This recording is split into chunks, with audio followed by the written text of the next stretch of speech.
Chapter 208. As the massive energy stored underground in the towering tower was completely activated, the tower changed from the inside to the outside in just a few minutes. The outer wall, which had grown a large amount of seaweed and shells due to the erosion of seawater for a long time, was directly crushed by an invisible force and fell into the water, splashing white waves and revealing the original black color. Such a strange phenomenon undoubtedly alerted the soldiers at the gate. If they had not been ordered not to act rashly no matter what happened, they would have rushed in to check the situation inside. As for the residents of the old town who were hiding in their homes, they were completely attracted by the bright crystal at the top of the tower. Their eyes were dull and lifeless, and they did not react at all even when the deafening battle cries and screams came from the port. In fact, such a situation did not only happen to the commoners. Nearly half of the pirates who were planning to escape had also given up on struggling and were staring at the crystal as if it was the only thing in their lives. Don't look. No one is allowed to raise their heads to look at the light emitted from the towering tower. Blanco roared at the top of his voice. As a veteran mercenary who had experienced hundreds of battles, he immediately noticed that something was wrong and successfully prevented his subordinates from being affected. In contrast, the Allied noble army led by Warren Beesbury was not so lucky. Not only were more than 90% of his soldiers controlled by the mysterious light, but even he himself was not able to escape, standing in the middle of the street like a fool. Of course, the chaos outside did not affect the inside of the tower at all. Zhang Qing, who felt the energy constantly gathering and changing, was fully focused on trying to find the core and seize control of the tower. It was important to know that such a tower built with powerful magical technology must have a complete set of operating systems. Normally, the builder would have implemented layers of encryption to ensure that no one would ever take control of the core from his hand. If the original owner of the towering tower was still alive, he would definitely not risk being killed to barge in and brazenly break the complex protective spells. This was no different from suicide. But now, the original owner of the towering tower was nowhere to be found. The Hyder family was at most a guest temporarily staying here, and was still far from being the owner. I see. So this is the true appearance of the towering tower. Leighton muttered to himself as he leaned against the wall. He widened his eyes, afraid that he would miss any detail. Maroya was also clenching her fists tightly. Her pale face was flushed with drunkenness. She was so excited that her whole body was trembling. Her skirt slowly slid down her shoulders, revealing a large area of smooth and attractive skin.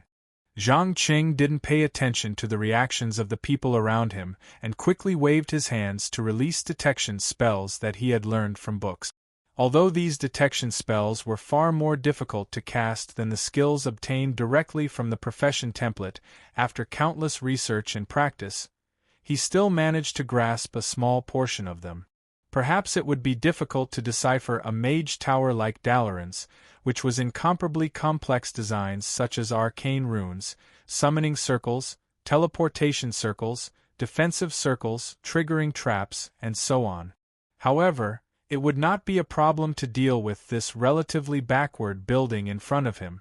About 10 minutes later, Zhang Qing, who had just chanted an incantation, suddenly opened his eyes. He raised his left index finger and shot a bone-piercing frost ray at the wall engraved with fish-shaped runes. In an instant, white frost spread out in all directions with the runes as the center, followed by a strange cracking sound, as if something had broken. The next second bang, the frost and gravel all over the sky exploded out of thin air, and a large number of sharp icicles and stone spikes splashed in all directions. 7 or 8 Hyder family guards, who had not been able to dodge in time, were stabbed into a bloody mess on the spot. They fell to the ground and let out heart-wrenching screams. "Oh! My eyes! Legs! My legs can't move! And they're bleeding! Help me! I can't breathe." Seeing their companions in pain and misery, a small number of soldiers quickly became unable to restrain their anger. They pulled out their long swords and directly stabbed at the culprit they thought was responsible. But before the sharp blades could get close, a bone-piercing frost, with Zhang Qing as the center, suddenly splashed in all directions. In just a short second, the entire narrow corridor was covered with a thick layer of ice. Everyone who stepped on the ground was firmly frozen in place. Humph! Ignorant fools! Do you think that I would be afraid of the threat of mere swords if I dared to walk in alone? Zhang Qing sneered sarcastically. He was not even interested in listening to them speak. He raised his fingertips and aimed at the heads of the soldiers one by one, shooting out dazzling arcane missiles one after another, blowing up their heads. In less than half a minute, the pure white ice was covered with red and white brain matter, as well as dozens of slightly twitching corpses. The ghastly scene and the pungent smell of blood in the air undoubtedly stimulated Maroya's delicate nerves as a woman. She could not help but lay on the ground and vomit. Although Leighton's expression was not very good, at least he maintained the basic dignity of a noble and resisted the urge to vomit. Staring at the two remaining captives, Zhang Qing slowly pulled out the demon sword, Soul Catcher, and stabbed it into Leiden's chest without thinking. He then whispered into Leiden's ear, "I'm sorry, Count. I've already gotten what I want, so you're useless now. Also, don't worry, I'll kill all your descendants later.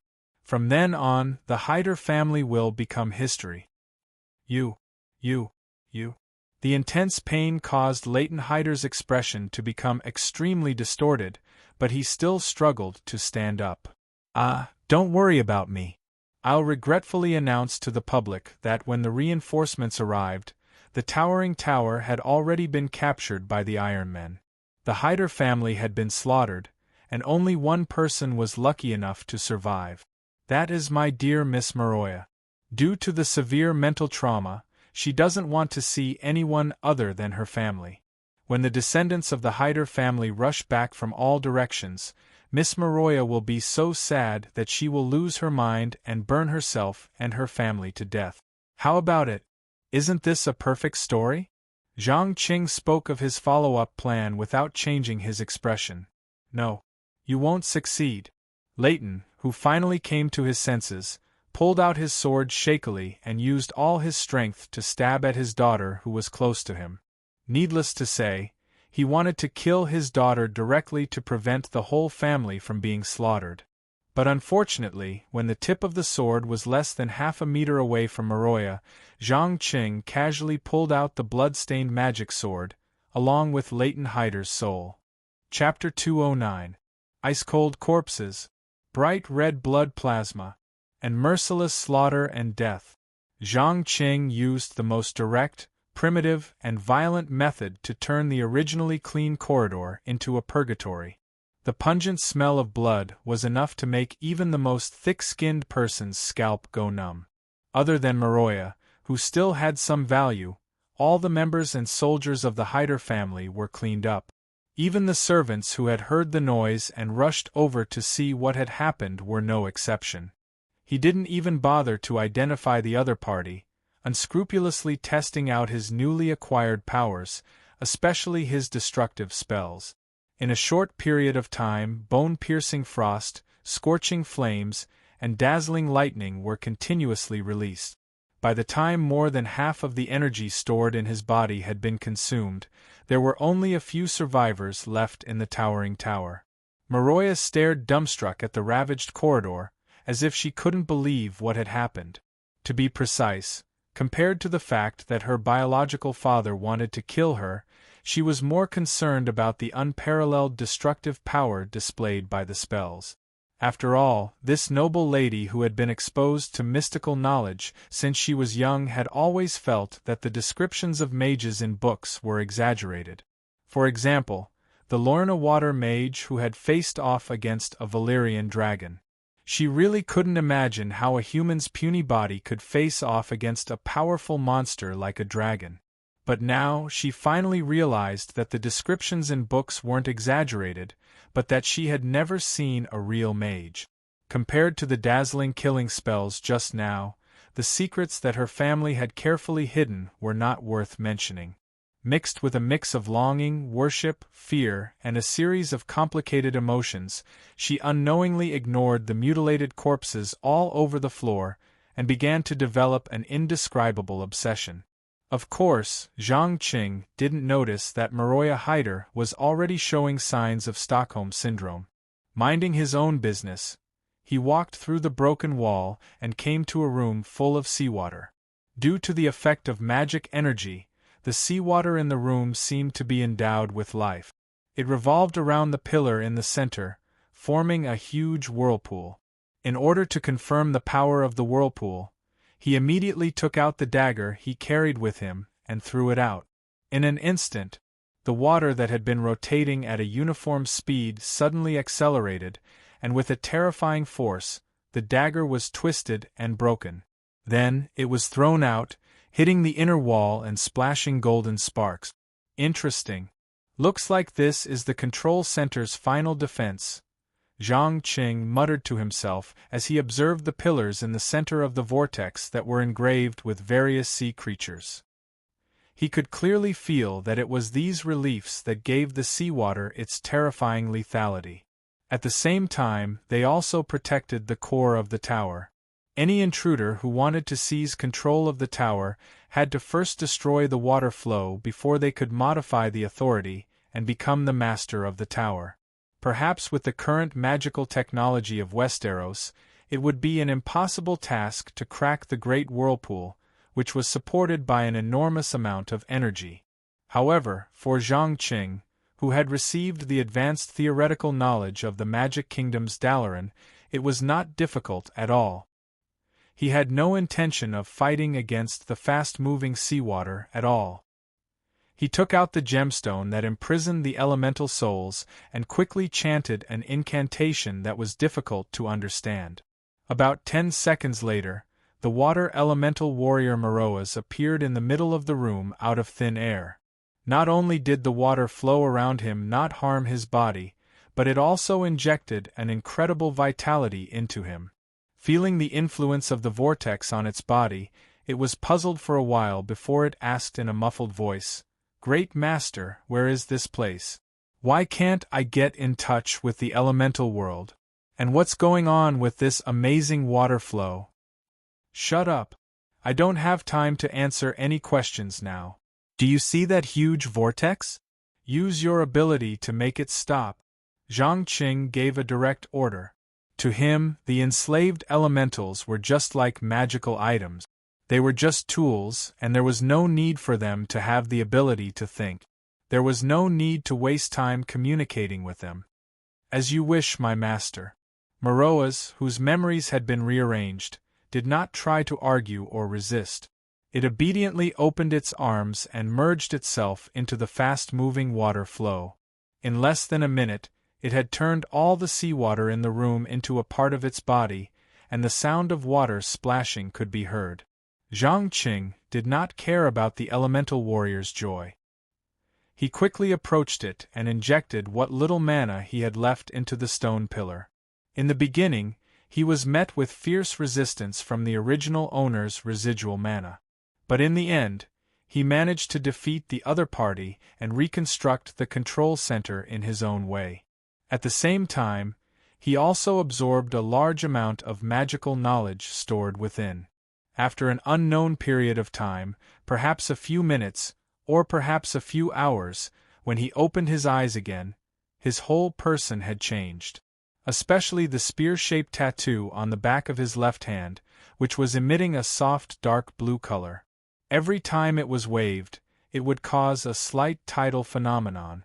Carefully feeling the power contained in the tattoo, Zhang Qing could not help but smile and sigh. A permanent magic tattoo that can control water flow and tide. This is really an unexpected gain. Now I'm starting to believe that the towering tower was built by some kind of marine civilization. Perhaps the water magic of the Loina people was taught by them. But sighing was just sighing. The work at hand did not stop at all. After a while, the water flow around the stone pillar began to swirl at high speed again.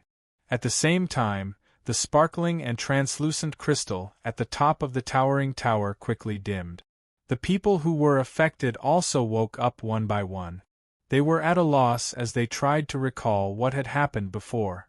Through the crystal inlaid on the stone pillar, Zhang Qing could clearly observe what was happening in every corner of the old town. Without turning his head, he said to Maroya, "Do you see it? This is the real purpose of the towering tower. Not only can it summon storms and tsunamis, it can also monitor and control the residents in the surrounding area, making them like slaves who are willing to sacrifice their lives for the master of the tower. Oh, I almost forgot. I seem to have defeated your dead father to explain the disappearance of the magic. Since he's dead, I'll tell you. After all, I'm a person who keeps his promises. I don't like to break my own promises so casually." "No, you don't have to explain. Anyway, it won't be long before I'm killed. Even if I know, what's the point?" Maroya wiped the blood off her face and pretended to be indifferent. Chapter 210. Without a doubt, Maroya Hyder didn't know what this man who could decide her life and death was thinking, but in order to fight for the last chance of survival, she chose to cooperate without hesitation. When the tightly shut doors of the towering tower opened once again, the woman appeared at the entrance with Zhang Cheng's arm wrapped around hers. She ordered all the soldiers and knights loyal to House Hyder to lay down their weapons and welcome the reinforcements from Brightwater. The soldiers thought that the two families might have reached some kind of secret agreement, so they subconsciously let down their guard. They didn't expect this to be the beginning of a massacre. Before they could react to what had happened, Blanc, who had gotten the hint, immediately signaled to his subordinates with his eyes. Then, he led hundreds of men and swarmed forward, slashing the defenseless soldiers and knights to the ground. Within a short span of 10 minutes, the enemy was completely slaughtered. As expected, the entire process was quick and efficient, and they didn't encounter any decent resistance. When the last unlucky fellow was pierced by a dozen sharp spears, the old mercenary took out a handkerchief and wiped the blood off his face. He stepped forward and said with a smile, "My lord, it's all done.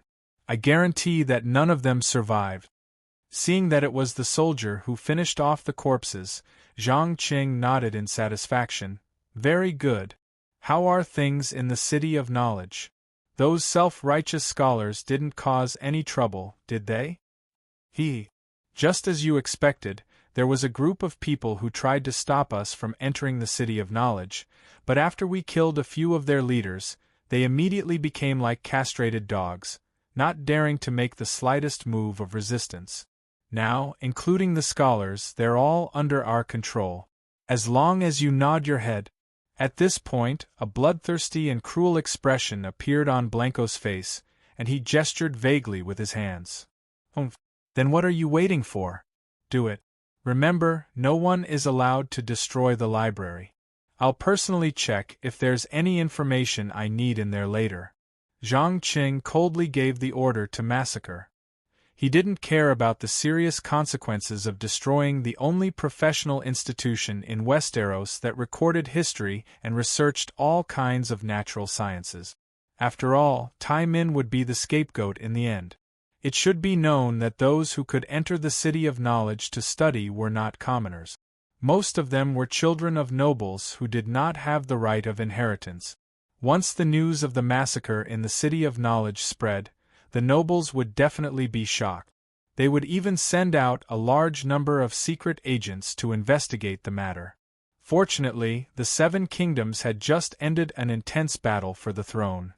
Both the victorious and defeated families were doing everything they could to recover their strength. Furthermore, this false peace would soon come to an end with Tywin Lannister's death. When that time came, no one would pay attention to the City of Knowledge that had been massacred. In fact, even though Zhang Cheng's actions sometimes seemed very bold, he had always thought it through carefully to ensure that he had the ability to withstand the changes that came with it. Of course, Blanco, who lacked political experience, didn't realize the political impact of destroying the City of Knowledge. He only saw it as an accessory to eradicating the Hyder family and happily headed in the direction of the City of Knowledge.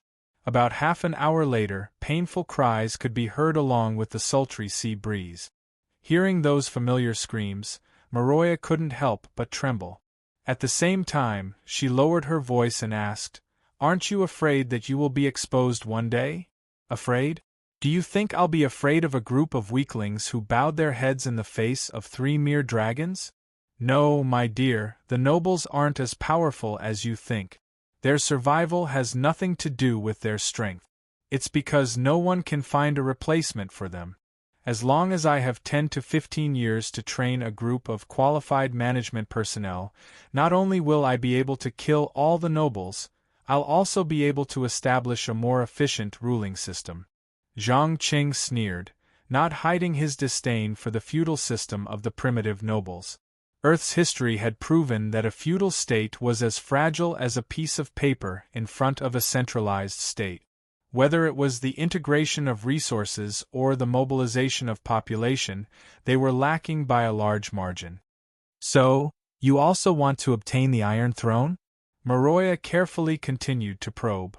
"On the contrary, I have no interest in the Iron Throne, and I don't have the time to build an empire from nothing. If you want to ask why I want to destroy the City of Knowledge and the Hyder family, the answer is simple. You're blocking my path to magical knowledge. All right, I don't have time to chat with you. Please continue to show your worth, and make those who are still stubbornly resisting put down their weapons and surrender. While you're at it, write a letter to your married sisters. I don't want any fish to escape the net." After saying this, Zhang Qing glanced at her meaningfully. "As long as I do this, you'll let me live, right?" Maroya forced herself to stick out her chest, trying to get an accurate promise. However, Zhang Qing replied with a faint smile, "Sorry, I can only promise to give you a chance to live. As for whether you can really survive or not, that will depend on your own efforts. After all, a slave who knows a little about alchemy is still worth keeping." Just as he finished speaking, Beth Tarot angrily ran over from afar. Her eyes flashed with hatred, and she held a blood-stained sword in her hand. "Ah, my nemesis has come. I sincerely hope that you've practiced swordsmanship in addition to learning magic. Otherwise, I guarantee that she'll be more than happy to break your limbs and then find dozens of old and ugly vagrants to rape you until your mind completely collapses. Oh right, one last reminder, hurry up and pick up." Without waiting for Zhang Qing to finish his words, Bess rushed forward and aimed at Maroya's wrist and fiercely stabbed it. There was no need to ask to know that she didn't intend to directly kill her to vent her anger. Instead, she wanted to torture and humiliate her enemy, taking revenge for the pain she had suffered over the years. Damn it! Maroya hurriedly dodged while gnashing her teeth and cursing. She didn't understand why the other party wanted to kill her, so she could only pick up a relatively light dagger to block. Compared to Bessie, who had experienced real slaughter, she knew a little of the nobles' swordsmanship, but she was no match for them. In just a few rounds, her long dress was cut open, and her white thighs and back were completely exposed to the air. Many of the boorish soldiers around her cheered loudly. Chapter 211. Maroya Hyder. Do you remember ordering the execution of a merchant 6 years ago? Bess skillfully deflected the dagger and sneered as she slashed her opponent's white thigh. Although the battle had only been going on for a few minutes, she had already made her enemy suffer. Not only was her skirt in tatters, but her skin was also covered with large and small wounds, and her clothes were dyed red with blood. However, Maroya didn't cry like most women, nor did she panic. On the contrary, not only did she not show any weakness, she relied on her clumsy swordsmanship to barely protect her vital parts. Then, taking advantage of the moment when no one was paying attention, she quietly took out a small bottle filled with gray powder from her sleeve. With a mocking expression, she said, "I'm sorry, if you're accusing me of killing your family or lover, I can only say that he's too insignificant to be remembered." "Very good. Let's see how long you can keep your mouth shut." The enraged Bess swung her sword and slammed the dagger away. Then, she went straight for Maroya's chest, as if intending to destroy the soft and full peaks that made men's blood boil. Looking at the sharp blade stabbing towards herself, Maroya first retreated in horror. Then, she suddenly raised the corner of her mouth and threw the gray powder into the air. Before Bess had time to react, she found that her whole body began to flicker with a strange light. The next second, Kacha, the armor she was wearing and the weapon in her hand began to crack. In less than a minute, they quickly rusted and aged. Finally, they turned into brown iron shavings. Even the undergarments, shoes, and socks were all shattered into countless pieces and scattered with the wind. Such a strange scene, not to mention the ordinary soldiers who had never seen the world. Even Zhang Qing himself couldn't help but widen his eyes. He wanted to figure out what the powder in the bottle was. Because they were too shocked, no one noticed that Bess was now completely naked. She relied on her 2 hands to cover her important parts, and no one appreciated her seductive curves. "Humph, idiot. How do you feel now?" "Oh, that's right, for a woman like you who mingles in the tavern's black market, I'm afraid you've already slept with countless stinking sailors and drunkards. Naturally, you wouldn't mind a few hundred men looking at your naked body." Maroya used sharp words to provoke her opponent while picking up the dagger that had fallen to the side. She was waiting for the right moment to make the final blow. Unfortunately, she had obviously underestimated the adaptability of a woman who had lived in a treacherous environment for a long time. Bess, who had calmed down, quickly arched her back and charged forward at lightning speed, slamming her head into his weak chin. Bang! Ah! With a muffled sound, Maroya instantly lost her balance. She covered her bleeding mouth and fell to the ground. It seemed that she had bitten her tongue. "Ha ha ha ha! Arrogant nobles! I'll let you know the price you have to pay for underestimating me." Bess laughed maniacally as she pounced forward, clenching her fists. After taking several punches, Maroya quickly recovered and used her sharp nails and teeth to counterattack. In the blink of an eye, the few remaining clothes on her body were torn off, and she was completely entangled with Bess. These 2 women seemed to have gone crazy. They didn't care about their image or temperament. They only wanted to hurt their opponent a little, whether it was mentally or physically. Seeing that they were getting more and more vicious and unscrupulous as they fought, a middle-aged man in his 40s sighed helplessly. He took the initiative to step forward and asked in a low voice, "Count, are you sure you don't need me to separate the 2 of them? If they continue, their beautiful faces will be ruined." Zhang Qing pondered for a moment and immediately shook his head. "No, there's no need for that. Let them fight until they have no more strength. In addition, in my eyes, whether it's a man or a woman, beautiful or ugly, there's no difference. What I care about is their ability and value, not whether or not they can satisfy some special hobby. Do you understand? Remember, don't compare me with those idiots who only think with their lower body." "Of course, my lord. I've never doubted your wisdom and self-control, but the problem is that sometimes too much self-control isn't a good thing. Haven't you noticed that a small number of people have begun to suspect that the reason why you don't get close to women is because you like men?" The middle-aged man cautiously reminded. "Because I haven't touched a woman in the past few months?" Zhang Qing raised his eyebrows in surprise. He didn't expect that not looking for a woman would lead to a series of gossip and questions. The middle-aged man nodded seriously and explained, "Yes. You must know that in the entire Asplin family, you are the only one left. No collateral relatives have the right to inherit, so you must have a few children as soon as possible. This way, in the event of an accident, the family can continue, and those of us who have sworn loyalty to you won't have to worry all day long. What's more, a young man like you is usually at the age of being greedy for pleasure. But you, on the other hand, have ignored the opposite sex for several months in a row. How could it not arouse the suspicion of others? According to what you mean, I need to prove that I like women?" Zhang Qing didn't know whether to laugh or cry. As an adult male, He had never thought that one day he would need to prove his biological preference to others. But thinking about it seriously, it was no wonder that the conferred mercenaries were worried. If they didn't touch women, they wouldn't have descendants. Without descendants, it meant that their territory would be taken back after death, and their interests wouldn't be guaranteed. In fact, in the primitive feudal system, there was nothing more important than increasing the number of descendants for the nobles. Only with enough descendants could they avoid the situation of their inheritance being usurped. That's right. If you don't mind, today is a good opportunity. According to my experience, finding a woman to vent after a massacre can help to soothe your emotions. You must have killed a lot of people just now. After saying this, the middle-aged man's eyes revealed a look of reverence.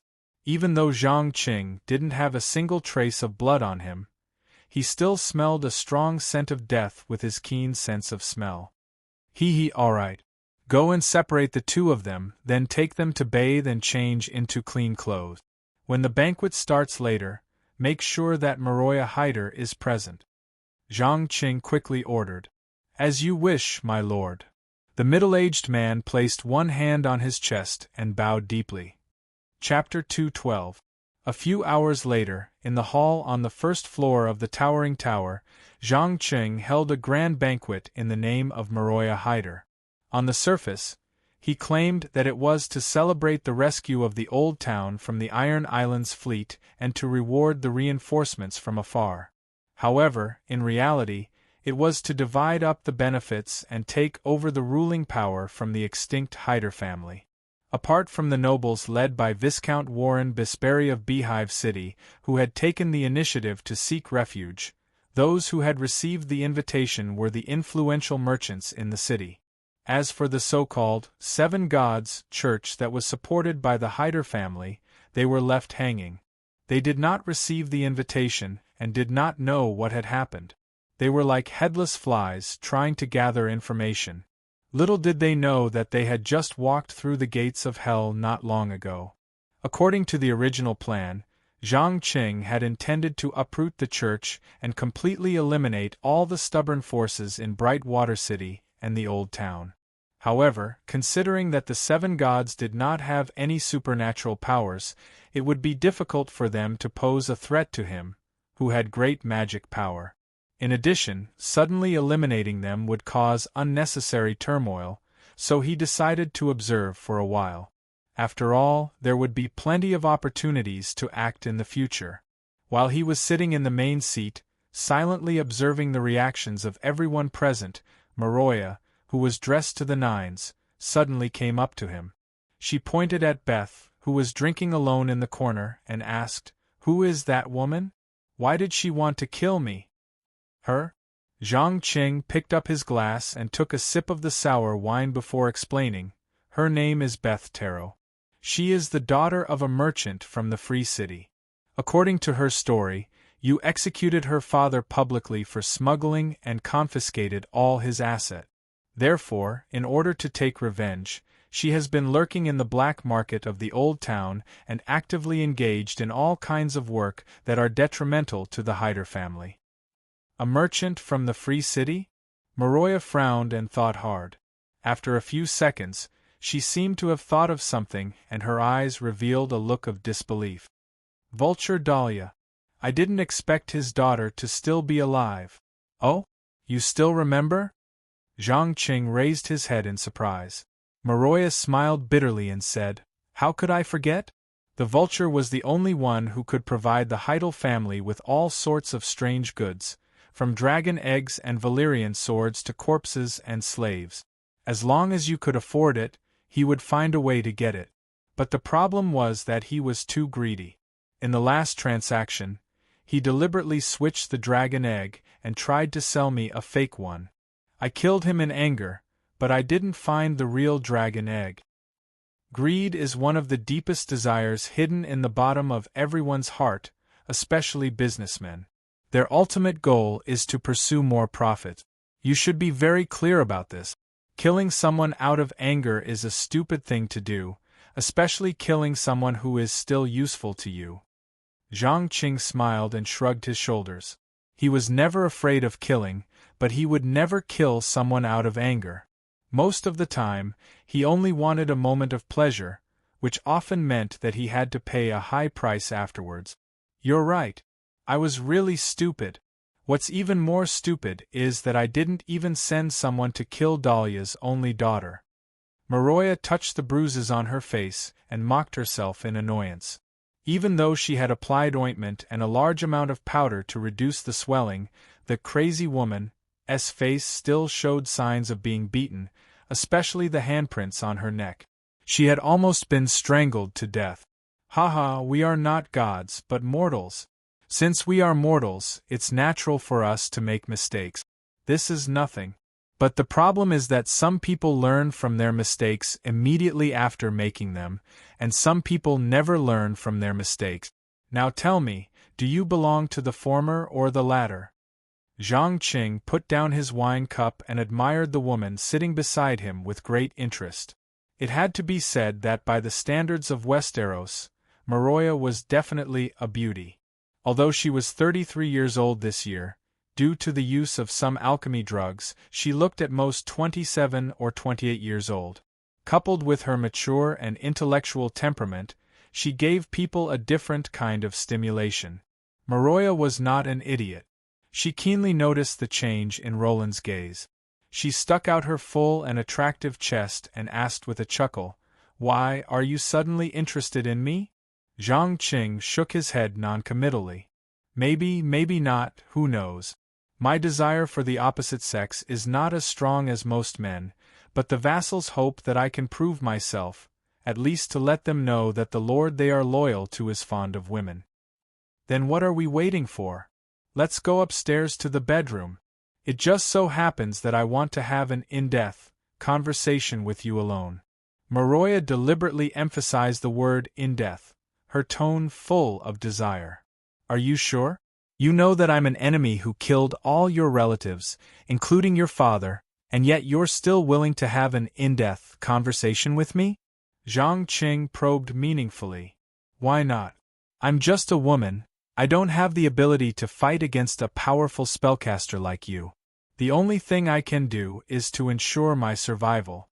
Maroya's face showed neither sadness nor hatred. It was as if everything she had done was a matter of course. Zhang Qing had read part of the history of the Seven Kingdoms.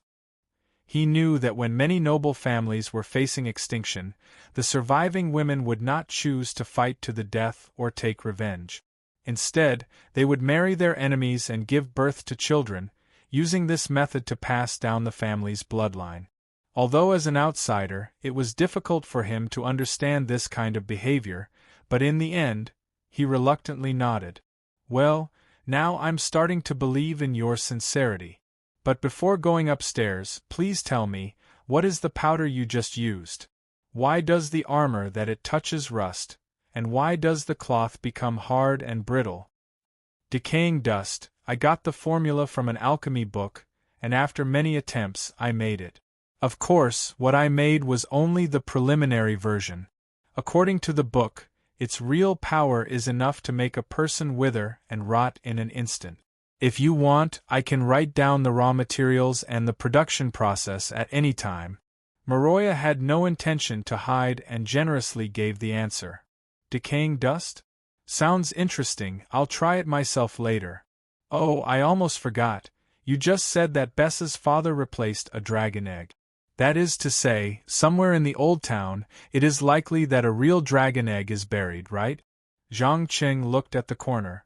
Bess, who was unaware, was still drinking cup after cup, completely unaware of the danger. Chapter 213. Late at night, the banquet in the hall was coming to an end. The merchants who had received the answers and promises they wanted all stood up to leave, returning to their residences under the escort of the soldiers. To them, it didn't matter who became the ruler of the old town.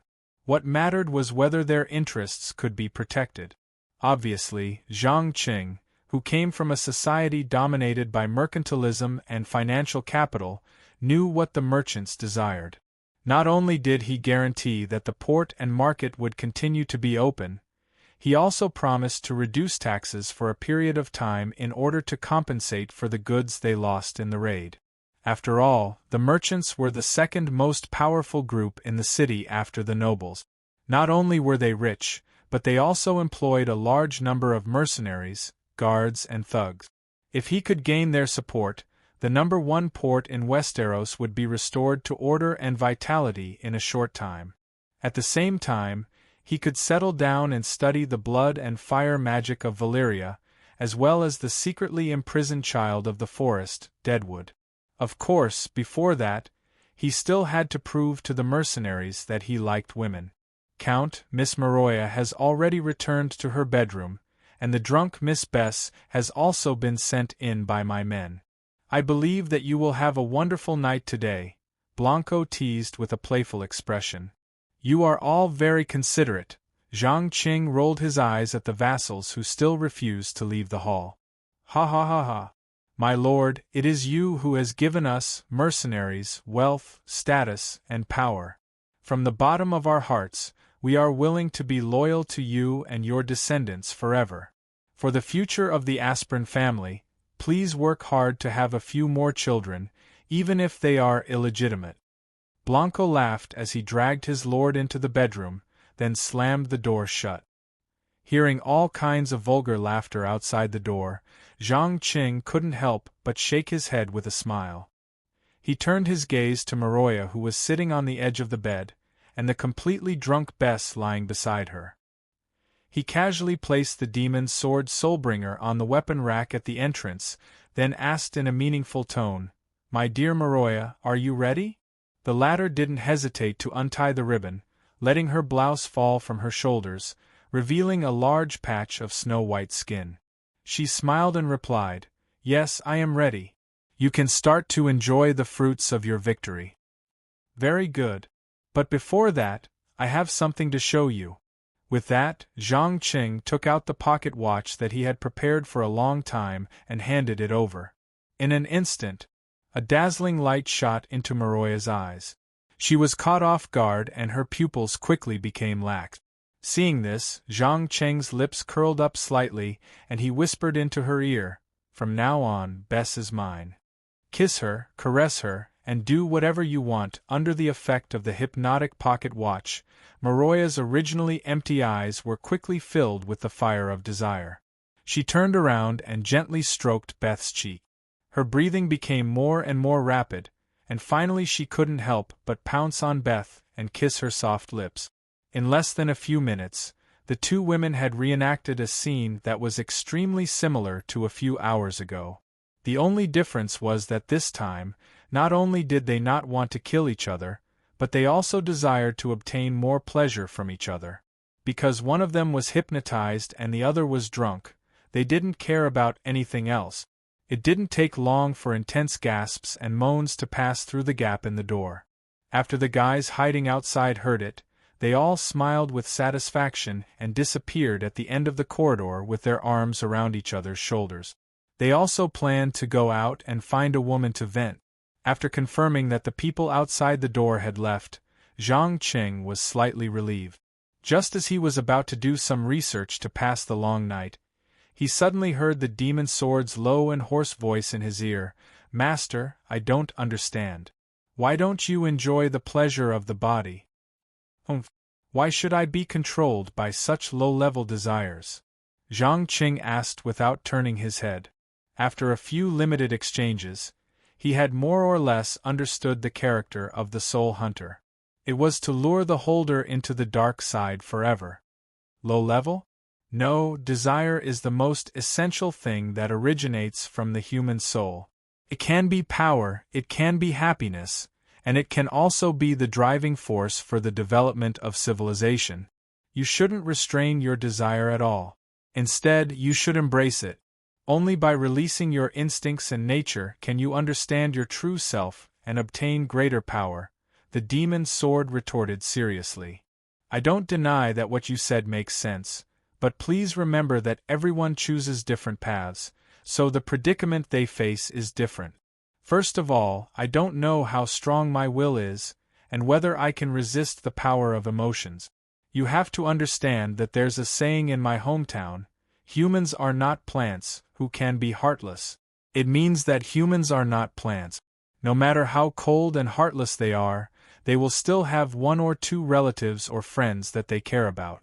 Think about it, if one day the enemy uses this weakness to deal with me, should I abandon those I care about and let the pain and guilt accompany me for the rest of my life, or should I sacrifice my life for my family and friends like the heroes in the tragic stories? No, I won't choose any of them. My choice is to keep a distance and not go beyond the category of ordinary friends with anyone. This way, even if someone uses it to threaten me, I won't really feel sad. Secondly, perhaps in your eyes, the relationship between a man and a woman is a trivial matter, a kind of reproduction and entertainment for humans. But it's not like you don't realize that most of the time, the physical relationship will extend to the spiritual level, giving birth to a kind of subconscious mutual trust and dependence. To me, this kind of trust and dependence is fatal.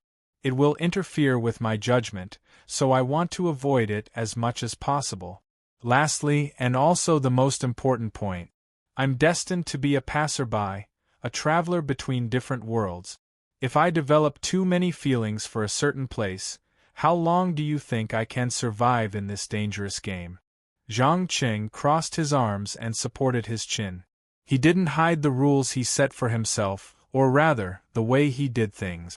He looked at the two naked people on the bed. There was no lust in his eyes at all. It was so calm that it made one shudder. Chapter 214.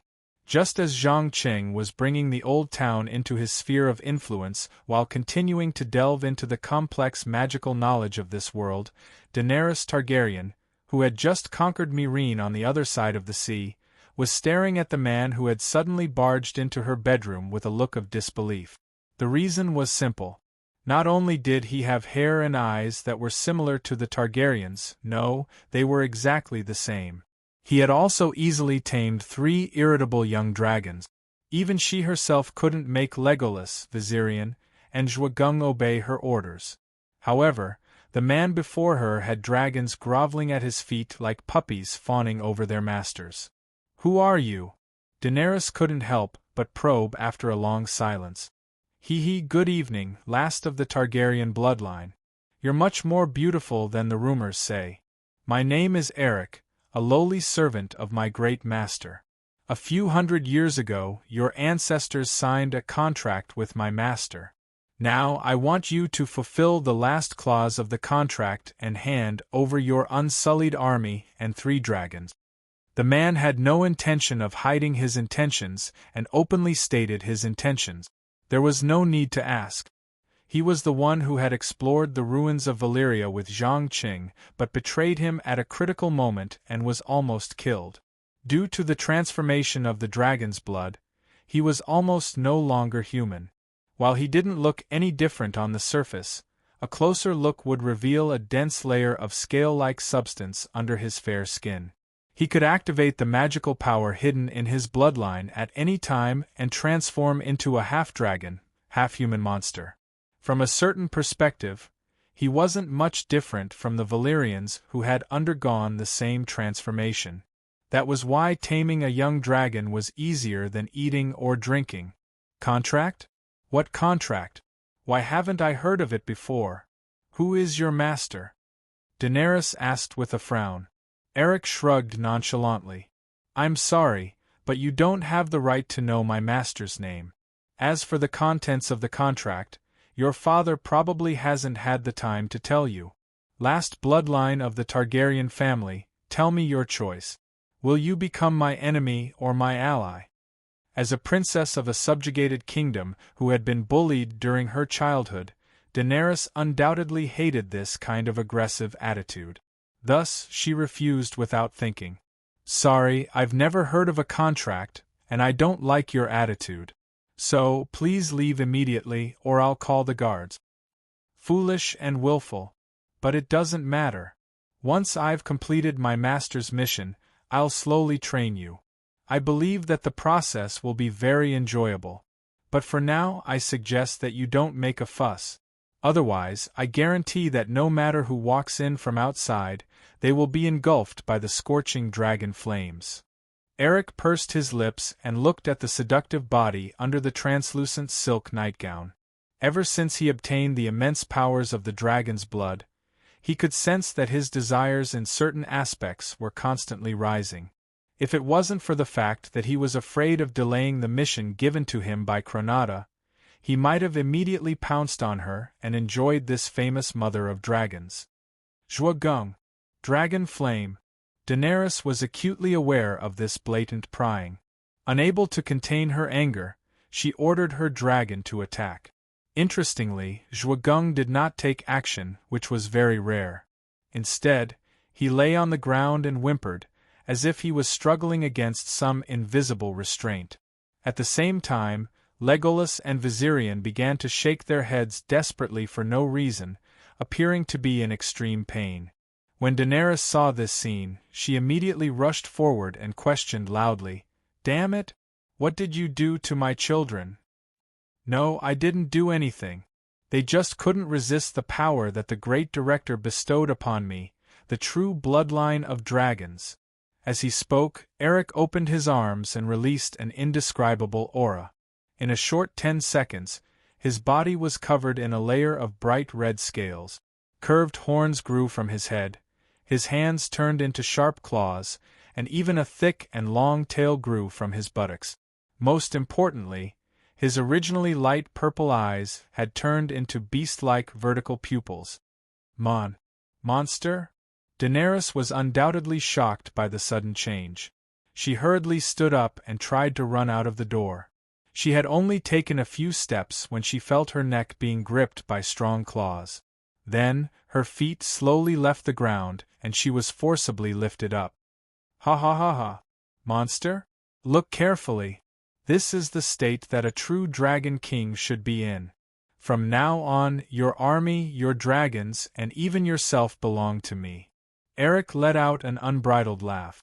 However, before he could be happy for a few minutes, the door was suddenly kicked open with a bang.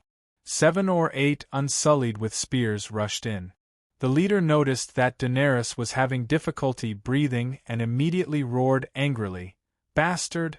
Let go of the queen!" Eric glanced at him in disdain and sneered sarcastically, "Idiots who overestimate themselves. Kill them all."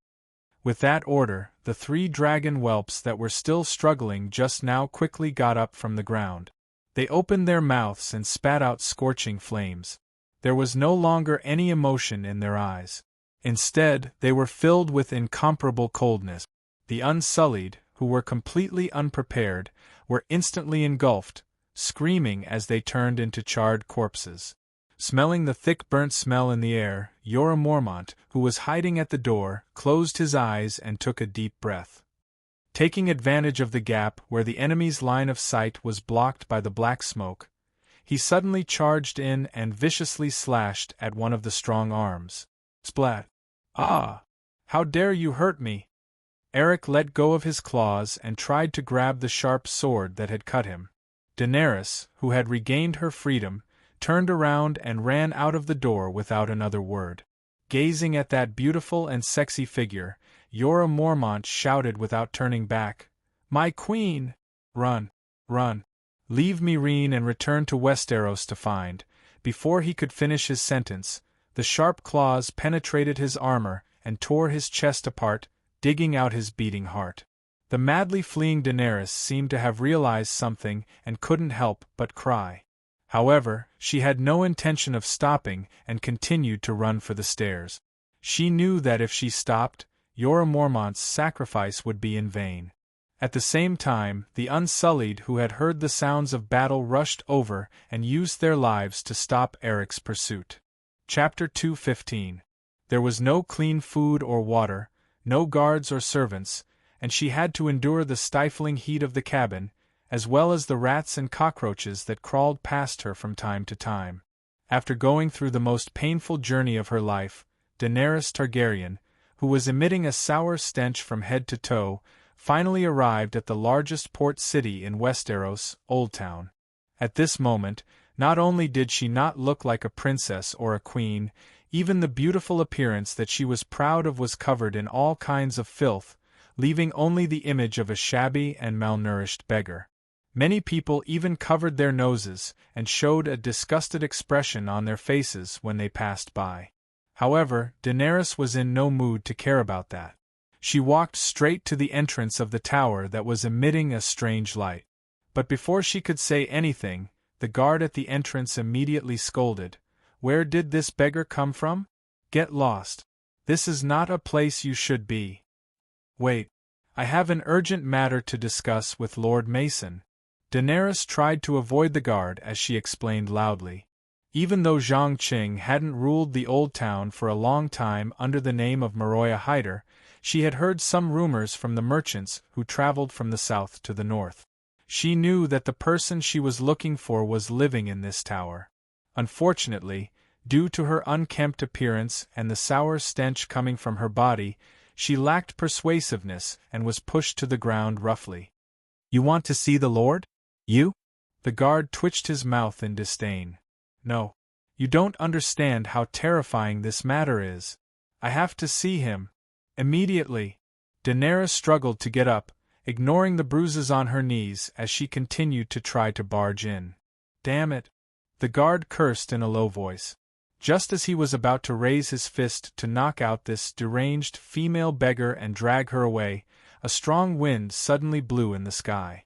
Following that, the ground shook violently, as if something heavy had fallen down. When he opened his eyes again, he was surprised to see a huge creature glowing with violet light standing less than 10 meters away from him in the open space. Kolo Kelba. Another guard trembled as he uttered the dragon's name. Although Zhang Cheng's dragon hadn't attacked any innocent people or livestock so far, anyone who had witnessed the destruction of the Iron Archipelago fleet would clearly understand how terrifying it was. Roar. Kolo Kelba let out a low growl and ignored the trembling guards. Instead, he lowered his head and sniffed Daenerys before slowly crouching down. As the mother of dragons, Daenerys instantly understood the signal it released. Without hesitation, she jumped onto the dragon's back and grabbed onto a hard spine. In the next second, under the gaze of countless pairs of eyes, the dragon soared into the sky and flew directly into the lair that had been specially created for it on the top floor of the towering tower. Zhang Qing, who was studying the structure of the children of the forest in his room, had no idea that the famous mother of dragons had come to his territory, nor did he know that a rather threatening enemy had risen on the other side of the ocean. He carefully opened the abdominal cavity, where the intestines were cut open, and murmured to himself excitedly, "Interesting. This is really interesting. There are no muscles, no blood vessels, no bones, and no internal organs. There are only countless tenacious vine tissues. How does a body structure like this produce intelligence? How does it think? Where is its brain? How does the digestive system, nervous system, and immune system work?" It was obvious that Deadwood, who had been hypnotized by magic, couldn't give him an answer. Even though Zhang Qing wanted to do a full dissection of his experiment subject so that he could gain a deeper understanding of the children of the forest, his instincts told him not to.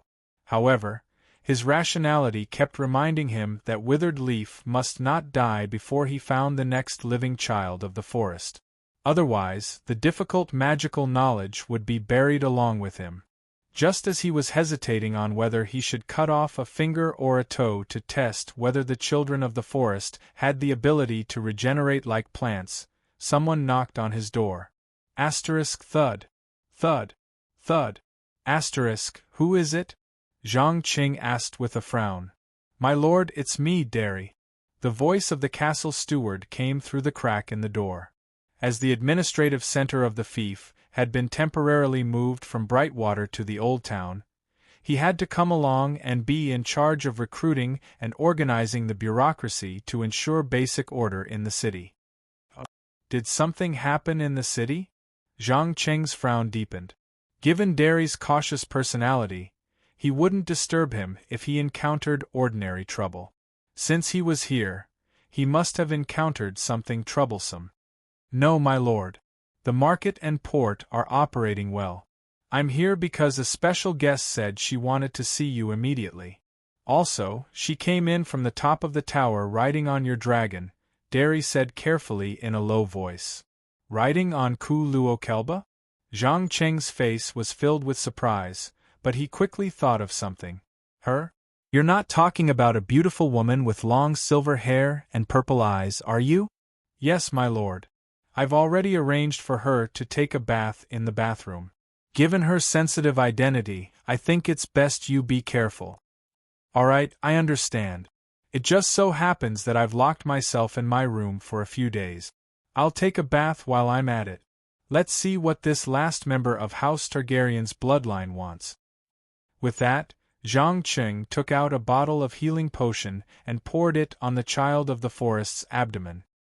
He then closed the door and followed Derry to the bathroom. Around 7 or 8 minutes later, he walked into the bathroom with only a scarf wrapped around his waist and greeted with a smile, "Good afternoon, Your Highness. I'm sure you won't mind taking a bath with me, right?" Of course. Daenerys, who was soaked in hot water, nodded slightly. She wasn't an idiot. She knew how sensitive her identity was in the Seven Kingdoms. Talking in the bathroom could avoid a lot of unnecessary trouble. Even if she was discovered by spies, she could cover it up with some romantic affairs. Moreover, she was no longer a shy girl. She was a Khaleesi who had married a horse king. Compared to the barbaric Dothraki, who killed and raped at the slightest disagreement, the young man before her wasn't aggressive at all. He didn't even show the slightest bit of desire. Thank you very much. After getting permission, Zhang Cheng also immersed himself in the slightly hot water and began to observe the other party with great interest. Chapter 216. If you don't mind, can you tell me what happened? Where did your followers, army and dragons go? Zhang Cheng probed curiously after a moment of silence. He couldn't understand why a woman who believed herself to be the savior of the world and the only legitimate ruler of Westeros would appear in the old town alone and suffer so much. Daenerys took a deep breath and replied with a slightly trembling voice, "Dead? My followers are all dead. As for the army and dragons, I'm afraid they've been controlled by that monster and have become tools for him to achieve his goals." What? Zhang Cheng raised his eyebrows in surprise and impatiently asked, "Can you explain in detail who killed your followers and took away your army and dragons?" "His name is Eric. He claimed to be someone's servant and demanded that I fulfill the contract I signed with House Targaryen a long time ago. I rejected him mercilessly, and a terrible massacre suddenly began. If not for Sir Jorah Mormont risking his life to save me, I might not have been able to escape alive. You'd better be careful. Not only can he transform into a half-dragon, half-human monster, he can also force dragons to obey his orders." Daenerys had no intention of hiding anything and quickly told him everything she knew. As a princess of a fallen kingdom who had tasted gain, and loss many times, she was very clear about her situation. At the same time, she understood that the man in front of her was her only hope, whether it was for revenge or to reclaim her throne. Eric? He's not dead. Hearing this familiar name, Zhang Cheng's expression instantly turned grave. This was because he knew that there was only one possibility for him to survive such an injury. Cronata had cast an extremely powerful blood magic on him. How powerful would a half-dragon who had received the blood of a true dragon be? Even though he hadn't seen it with his own eyes, it definitely wouldn't be much easier to deal with than Black Death god Balerion. What was even more terrifying was that Cronata clearly had the ability to hatch dragon eggs. Through collecting and offering a high bounty, it wouldn't take long for him to form an army of young dragons. 3 dragons could conquer an entire continent. What about 30? When he thought of the image of a dragon blotting out the sky above his head, his heart couldn't help but sink, and his whole body emitted bursts of cold air. "You know him?" The excited Daenerys suddenly stood up from the water, completely forgetting that she was naked. Of course, Zhang Qing wasn't in the mood to admire her curvaceous figure. He nodded lightly. That's right. I know him and almost killed him with my own hands. However, he didn't expect this guy to be so tough. Even after suffering such serious injuries, he was still able to endure the painful body modification. In addition, I suggest that you sit down. Otherwise, it might be very awkward later. Daenerys glanced at the scarf that was slightly raised in the water, and a smile appeared in her eyes. She lifted the long hair covering her chest and openly showed her sexiness and beauty. Then, she bent down and whispered, "Why is it awkward? No, I don't feel awkward at all. On the contrary, I feel that this is the best and most direct praise for me." Without a doubt, as a young and beautiful woman, she intended to use her body as an exchange. After all, when she married the Horse King, she had learned a lot of techniques to please men from her maidservants. She didn't have any qualms about using them now. Zhang Qing immediately issued a warning with a serious expression when he felt a soft little hand glide across his chest and begin to explore between his legs. "Please believe me, Your Majesty. If your hand moves down even an inch, you will be thrown out of the bath. Remember, don't try to use such boring methods to obtain information or help from me. I'm not Jorah Mormont, who believes in love at first sight. I'm also not one of those idiots who is controlled by the desires of the lower half of his body. I'm not willing to go bankrupt just to win a night with you. In my eyes, your beauty and body are far less valuable than the Valyrian blood flowing in your veins. If I had a choice, I would choose to drain all your blood for experiments, not just for the pleasure of primitive mating. Do you understand?" As he spoke, his eyes continuously released energy that was almost tangible, forcing Daenerys to take a few steps back before she could maintain her balance.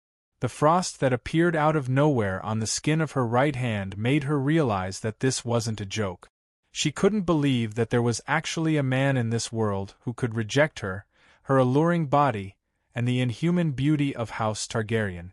Looking at that beautiful face filled with fear, Zhang Qing retracted the energy he had purposely released, stood up, and walked towards the exit expressionlessly. Just as he was about to take a step out of the door, he suddenly stopped and turned back. "Daenerys Targaryen, even if you have a string of resounding titles such as the Queen of the Undulls, Loiner, and the First Folk, the rightful ruler of the Seven Kingdoms, Khaleesi of the Great Grass Sea, the Breaker of Shackles, the Imperishable, and the Mother of Dragons, you are still the fragile princess of a fallen kingdom. Look at yourself now. After losing your dragons, your army, and your followers, what do you have left? What can you do? I sincerely suggest that you use this time to think clearly about who you are, what you desire, and what price you are willing to pay for it. When you've thought it through, come talk to me about cooperation and alliance. My previous promise still stands." With the last word, Zhang Qing quickly put on a coat and disappeared at the end of the corridor of the tower. Who am I? What do I desire? What price am I willing to pay? Daenerys' eyes were lifeless as she repeated those words over and over again, as if she had sunk into deep thought. After all, she was so helpless now. The dragon she saw as her child had been taken away by the enemy, and her loyal follower, Jorah Mormont, had died an unnatural death. She couldn't wield a sword to fight, nor did she have enough prestige to rebuild an army. The only thing she had given birth to was the Targaryen family, which still had some reputation. For a moment, Daenerys suddenly realized that she wasn't as powerful as she had imagined.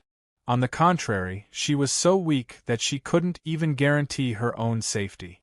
How could she defeat the traitors who had overthrown the Targaryen dynasty? Chapter 217. There was no doubt that Zhang Qing had never been one to sit around and wait for death, especially after knowing that the enemy was ready to start a war. He quickly took out all of his assets and ordered Blanco to recruit and train as many soldiers as possible, buying armor and weapons as he could. At the same time, he hired mercenaries with good reputations to ensure that he had enough cannon fodder to use. Apart from that, He also put aside unimportant matters and focused all of his energy on researching all of the functions of the towering tower. This mysterious building that had been completed at an unknown time was far more mysterious and complex than many people had imagined, especially the giant crystal at the top of the tower that had been covered by the bonfire. Not only was it an energy-gathering and control device, it was also a powerful weapon. Using the massive amount of energy stored at the bottom of the tower for thousands of years, it could create a terrifying storm of death or raise a 100-meter wave. Of course, storms and waves were far from enough to deal with a dragon that could soar in the sky. Thus, Zhang Qing planned to use the limited time. He had to make some small modifications. For example, he would increase the destructive power of the wave, turning it into ice, or the storm into a blizzard. As he hid in the tower to prepare for the upcoming war, the nobles of the Seven Kingdoms were worried about the increasing number of troops gathered near the old town. Some guessed that it was for the conquest of the Iron Islands, but more people felt that it was a sign of the Iron Throne. Regardless, as the actual ruler of King's Landing City, Tywin Lannister had to prepare for the worst. Even though it was the wedding of King Joffrey and Queen Marjorie, he still left behind countless guests and silently came to a tent less than 50 meters away from the banquet. The man in black, who had been waiting for a long time, didn't speak. Instead, he handed over a curled note. Old Tywin took the note and scanned it. His expression quickly turned serious as he asked in a low voice, "Are you sure the information on this is correct?" "Yes, Your Grace. I have confirmed it repeatedly. There is no mistake. You should be mentally prepared. A terrifying enemy will be coming soon." The man in black nodded without hesitation. As he was wearing a hood and a gray cloak, it was impossible to see his appearance and build. If that's the case, Mason's crazy expansion of his army isn't aimed at the Iron Throne? Tywin clenched the piece of paper tightly, a trace of uncertainty in his voice. "I'm sorry, my lord. I don't know what his goal is or what he desires." "Oh, right, I just found out that his name isn't Mason at all. The real Mason Aspirin died a long time ago. He got this name and identity from Sir Baelish," the black-clothed man quickly added. "Fake identity? Have you figured out who he is?" Tywin frowned. "Unfortunately, I only found out that he first appeared near the King's Road and was rescued by a produce merchant who called himself Billy. Everything before that is a mystery. Perhaps you should ask Sir Baelish. He might be able to give you a satisfactory answer." After saying this, the black-clothed man slightly raised his head and revealed a smile. Tywin did not notice the playfulness in the other party's tone. He stroked his beard and asked in a deep voice, "What about this merchant? Where was he? I need to see him immediately." "From what I know, poor Billy has been missing for a long time. If I'm not mistaken, he's most likely been silenced. After all, if it were me, I would also eliminate this potential threat and not leave it to the enemy." The black-clothed man replied meaningfully. "Very good. Continue to pay close attention to the old town's movements. No matter what Mason does, I have to get the news as soon as possible." Tywin took a deep breath and returned to his usual serious face. Just as he was about to turn around and leave the tent, there was a sudden ear-piercing scream from outside. "Aha! Not good! His Majesty the King! His Majesty the King has been poisoned! Scholar! Scholar!" In an instant, the wedding banquet that was filled with laughter turned into chaos. Damn it! Seeing that the situation was getting out of his control, Tywin couldn't help but curse under his breath and quickly walked to where the crowd was the most concentrated. He didn't notice that not long after he walked out, the black-clothed man took off his hood, revealing a round, fat, bald head. Obviously, he was none other than the eight-clawed spider Varys, who had disappeared from everyone's sight for a long time. No one would have thought that he, who was supposed to be sailing to Essos, would sneak back to King's Landing and form a partnership with Tywin Lannister to secretly gather all information about Zhang Qing. and what Littlefinger Baelish got was merely outdated information that he deliberately left behind to divert attention. Looking at the chaotic crowd not far away, Varys narrowed his eyes and muttered to himself, "You really couldn't help but make a move, dear old friend.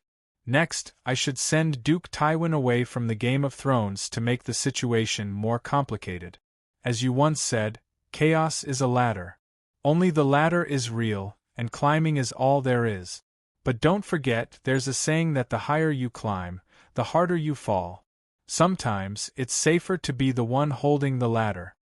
At the same time, Sansa Stark, who was hiding in the crowd, was happily watching her enemy take his last breath with a face full of pain.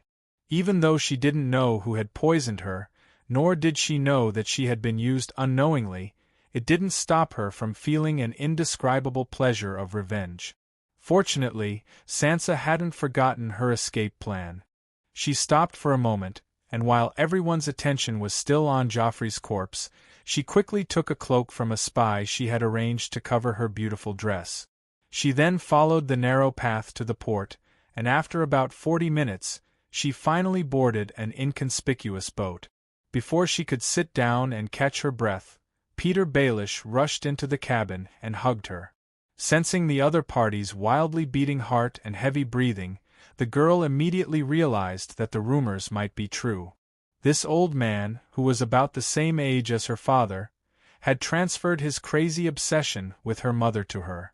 Even though she was disgusted by this sick and twisted emotion, she forced herself to endure it and put on a weak and helpless look. "Lord Baelish, you'll take me home, right?" Chapter 2:18. If Joffrey's death by poisoning had caused great waves in Westeros that had finally regained its peace, then Tywin Lannister's death by the imp in the toilet was like a raging flood, completely destroying the fragile balance between the great nobles. Even though on the surface, the Lannister family and the Tyrell family still chose to maintain their alliance and marriage, anyone with a discerning eye could see that Cersei, with her conceited, short-sighted, and vengeful personality, would sooner or later fall out with the scheming Queen of Thorns.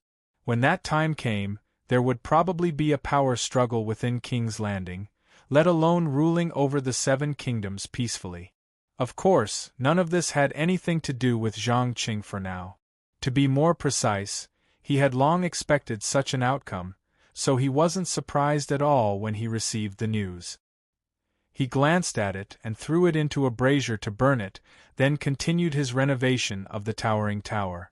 But just because he didn't care didn't mean that others didn't care, especially Alena Redwyn, who had sensed Cersei's increasingly hostile attitude.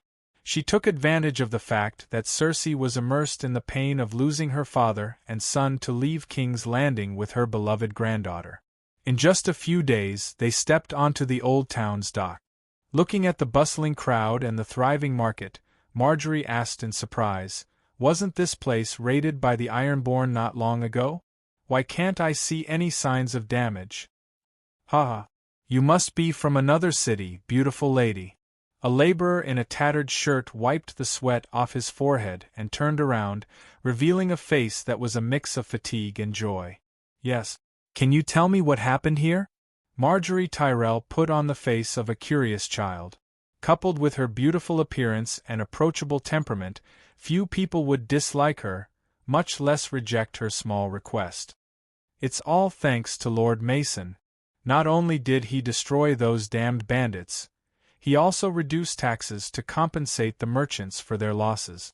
Now, almost all the merchants know that the taxes here are lower than any port in Westeros, so they came here to buy or sell their goods. That's why there's such a busy scene. Apart from that, the dragon circling in the sky has greatly intimidated the pirates in the nearby waters. Under its protection, the merchants feel very safe."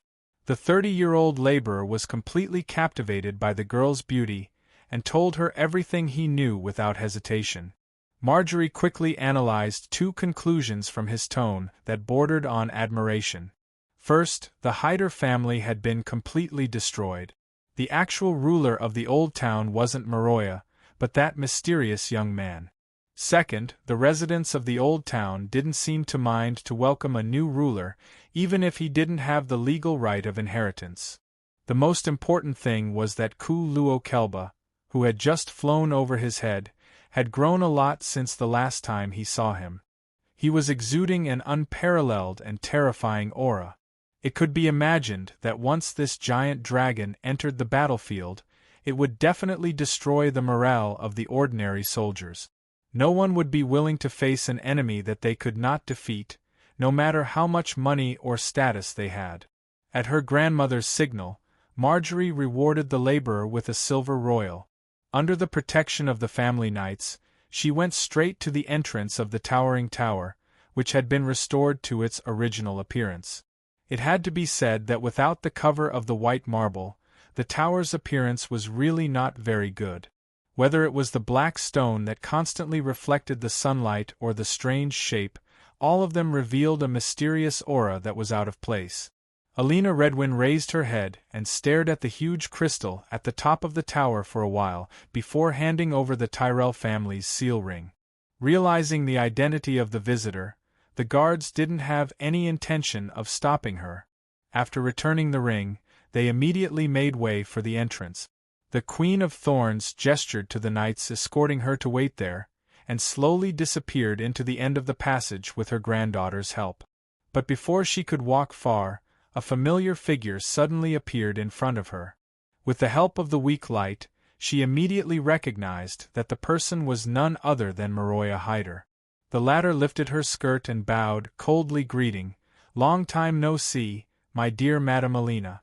I didn't expect you to come to the old town at this time." "Indeed, long time no see. I remember the last time we met you were still studying the so-called alchemy with Count Leighton. Who would have thought that he would be killed by the cruel Iron Man?" The Queen of Thorns took 2 steps forward and hugged Maroya, at the same time testing her attitude. Even though she still couldn't figure out how the towering tower, with its strong defensive ability, could be broken by Iron Man, with her rich life experience, she could clearly smell the scent of a conspiracy in the whole thing. Yes, what happened that day was terrible. Blood, corpses, and death filled every passage. I can't help but tremble when I think about it. Maroya couldn't help but shiver, her eyes revealing the fear that came from the bottom of her heart. Of course, she wasn't afraid of Iron Man, but of Zhang Qing, who killed so many people in the passage that day. Holy Mother, may all the souls who died in vain be able to rest in peace. Don't be too sad. After all, the Hyder family still needs you to support it in the future. Margaret hurriedly comforted her in a soft voice. Thank you. Maroya deliberately pretended not to understand the hint in the words and politely thanked her. With her intelligence, how could she not understand that the two were spying on her, but she refused to reveal anything. The reason was simple. Her life was still in the hands of Zhang Qing, so she didn't dare to have any devious thoughts. At least until she found a strong enough backer, she would be 100% loyal. As the saying goes, 3 women make a play, especially 3 noblewomen who had ulterior motives and were scheming against each other. Alina Redwyn hypocritically said a few words of comfort, then suddenly lowered her voice and asked, "Maroya, can you tell me where Count Mason is right now? I have to talk to him immediately." "Please come with me. Master has been waiting for you for a long time. But I have to remind you that no matter what you see, you must keep quiet, otherwise." Maroya deliberately dragged her words, the meaning of which was self-evident. "Master?" The Queen of Thorns keenly grasped the key word, and an unconcealable surprise appeared on her wrinkled face. Chapter 219. After passing through a dark and secluded corridor that was constantly flashing with strange lights, the two were brought to a room with strange symbols on the walls. In the middle of the room, there was a stream of water that was constantly spinning at high speed and making a deafening roar. After careful observation, Alina Redwyn found that the reason why the water was making such a loud noise was because there were a large number of ice fragments of different sizes mixed in the water. It was because of the collision, compression, and shattering of these ice fragments that produced such a loud noise. But what shocked her the most was not the noise itself, but the extremely terrifying whirlpool and the ice fragments that were constantly being produced in the center of the whirlpool. The entire song of ice and fire was still in the middle of summer, and it was a rare long summer at that. The ambient temperature was maintained at a relatively high level, and even a large block of ice would melt in a very short period of time, let alone freeze over. But the ice fragments in the whirlpool, although they were constantly shattering and melting, were also being produced out of thin air. It was as if they had fallen into an endless cycle. Zhang Qing himself stood in the center of the whirlpool with no expression on his face. He stared intently at a stone pillar that was engraved with various sea creatures. From time to time, he would touch one of the pillars with his hand that was emitting white light. Every time he touched it, the speed of the whirlpool, the size and quantity of the ice fragments would more or less change. Noticing the wonderful expressions on the faces of the two guests, Maroya's eyes flashed with a hint of pride. She bowed and reported in a low voice, "Master, the people of the Tyrell family are here." "Okay, got it. Let them wait for a while," Zhang Qing replied very coldly. He did not even bother to turn around to look at the famous Queen of Thorns. He continued to concentrate on fiddling with the control center of the towering tower, trying to find a way to insert the frost runes of Dalaran. After all, strictly speaking, there was not much difference between water and ice magic. The only difficulty was to successfully graft the two completely different magic systems together. Don't think that this is an easy task. Even when the archmages of Dalaran first started to study the shadow magic and demon summoning ritual of the warlocks, they were still puzzled. They could not understand the knowledge that the Burning Legion sent to the orcs until they captured living captives and interrogated them about the manipulation of large amounts of dark energy and shadow energy. However, Zhang Cheng's problem was that he could no longer find the original creator of the Skysplit Tower. It was even more impossible for him to force out the knowledge he wanted from anyone. All he could do was keep trying to find the correct solution. It had to be said that this was a rather time-consuming and laborious job. So far, he had only managed to create a mixture of ice and water. He was still far from being able to create pure ice magic. Of course, as a mage, especially one who had just obtained a meteorite with almost unlimited energy, he could directly cast any spell he wanted. But reason told him that since the enemy dared to start a war, they must have a way to deal with the meteorite. As a dragon who had lived for God knows how long, Kronada must know the strengths and weaknesses of the meteorites better than he did. So he had to prepare another trump card, a trump card that the enemy did not know about. As someone who would be the center of attention wherever she went, Marjorie obviously could not stand being ignored like this. Just as she was about to say something, Alina Redwyn pulled her back and shook her head gently, indicating that her granddaughter should not act rashly.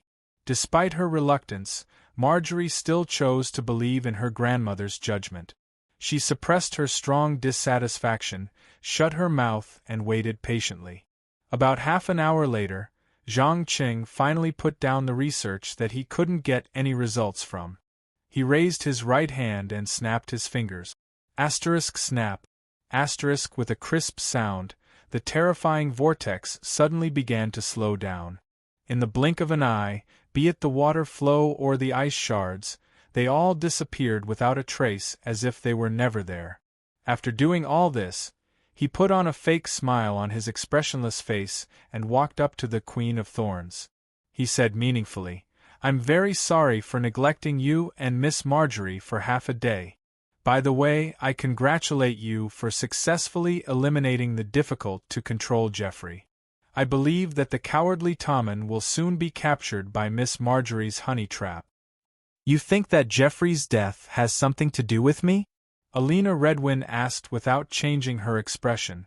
As someone who had experienced countless schemes and plots, she would not casually admit that she had personally planned and participated in the poisoning of the king, even if the king was cruel and unjustified. "Is it not? I really can't think of anyone other than the Tyrell family who would benefit the most from Geoffrey's death. Oh, I almost forgot. Not only is Geoffrey dead, but the pillar of the Lannister family, Duke Tywin, is also dead. You are no longer facing a rational and patient ally, but the short-sighted and vengeful Cersei. If I'm not wrong, you're here to negotiate with me to ensure that I'll stand on the side of House Tyrell when there's a conflict in the future, right? Zhang Qing revealed the true purpose of House Tyrell's visit with a half-smile. Compared to the Lannister family who was good at war, House Tyrell's achievements were nothing to be proud of. Even though their wealth and army were one of the best in the Seven Kingdoms, numbers and equipment did not equate to power. Alina Redwyn knew this very well. She calmly retorted, "No, you're wrong, Mason. Everyone in King's Landing knows that it was Tyrion who killed the king and his own father. I have nothing to do with it. Indeed, Duke Tywin's death has brought many variables, and Cersei is the most dangerous one. I promise that as long as you agree to side with House Tyrell in the future, we will help you take the Iron Throne and be crowned king." Ha ha ha ha. The Iron Throne? No, my lady. I have no interest in the Iron Throne at all. You don't understand. Power is only an accessory to power. When a person has enough power, they can easily obtain power. If a person doesn't have enough power, even if they have great power, they will still be spied on. Do you still remember how the Targaryen dynasty was ended? It wasn't because of the king's madness, but because they lost their dragon that could intimidate the nobles. Look at me now. I may not be the king, but who dares to ignore my existence? Besides, a powerful enemy will be coming soon. He is stronger and more terrifying than any enemy you've ever met. Aegon the Conqueror is like a slightly larger baby compared to him. I am preparing for war. I don't have the time or energy to care about the petty power struggles in King's Landing. Chapter 220. Enemy? Are you referring to Daenerys Targaryen? Forgive me for being blunt, but she and her 3 dragons may have great potential, but compared to you, she's still lacking. At the very least, I don't think she's a threat to you. As for what you said about power being an accessory to power, I don't completely agree. Power is power. It's a standard that can change the relationship between people. It's not an accessory to anything. If you have power, you don't have to do everything yourself. Many times, you just have to give the order and your subordinates will rush to do it. You can use the time you save to continue researching profound magic or enjoy all kinds of happiness. In fact, power is much more useful and important than you think. After all, most of the time, power is controlled by power. Otherwise, it could cause a huge disaster. Perhaps you're still young and don't understand the preciousness of power and the huge amount of power it contains. Believe me, once you start tasting power, you'll quickly sink into it and be unable to extricate yourself. Alina Redwyn acted like an experienced person, describing the various benefits of power to Zhang Qing. She didn't seem to realize that the reason the young man in front of her didn't care was not because he wasn't interested in power, but because he wasn't interested in power that he couldn't maintain for a long time. Zhang Qing was very clear that with the death of Geoffrey and Tywin, he didn't have much time left. If he guessed correctly, the deadline was most likely after he killed Eric. This also meant that even if he obtained the Iron Throne, he could only be king for a few months at most. Not to mention enjoying the benefits of power, he wouldn't even be able to deal with all the mess. It would be strange if he was interested. In fact, from a pragmatic point of view, he agreed with the Queen of Thorns' definition of power.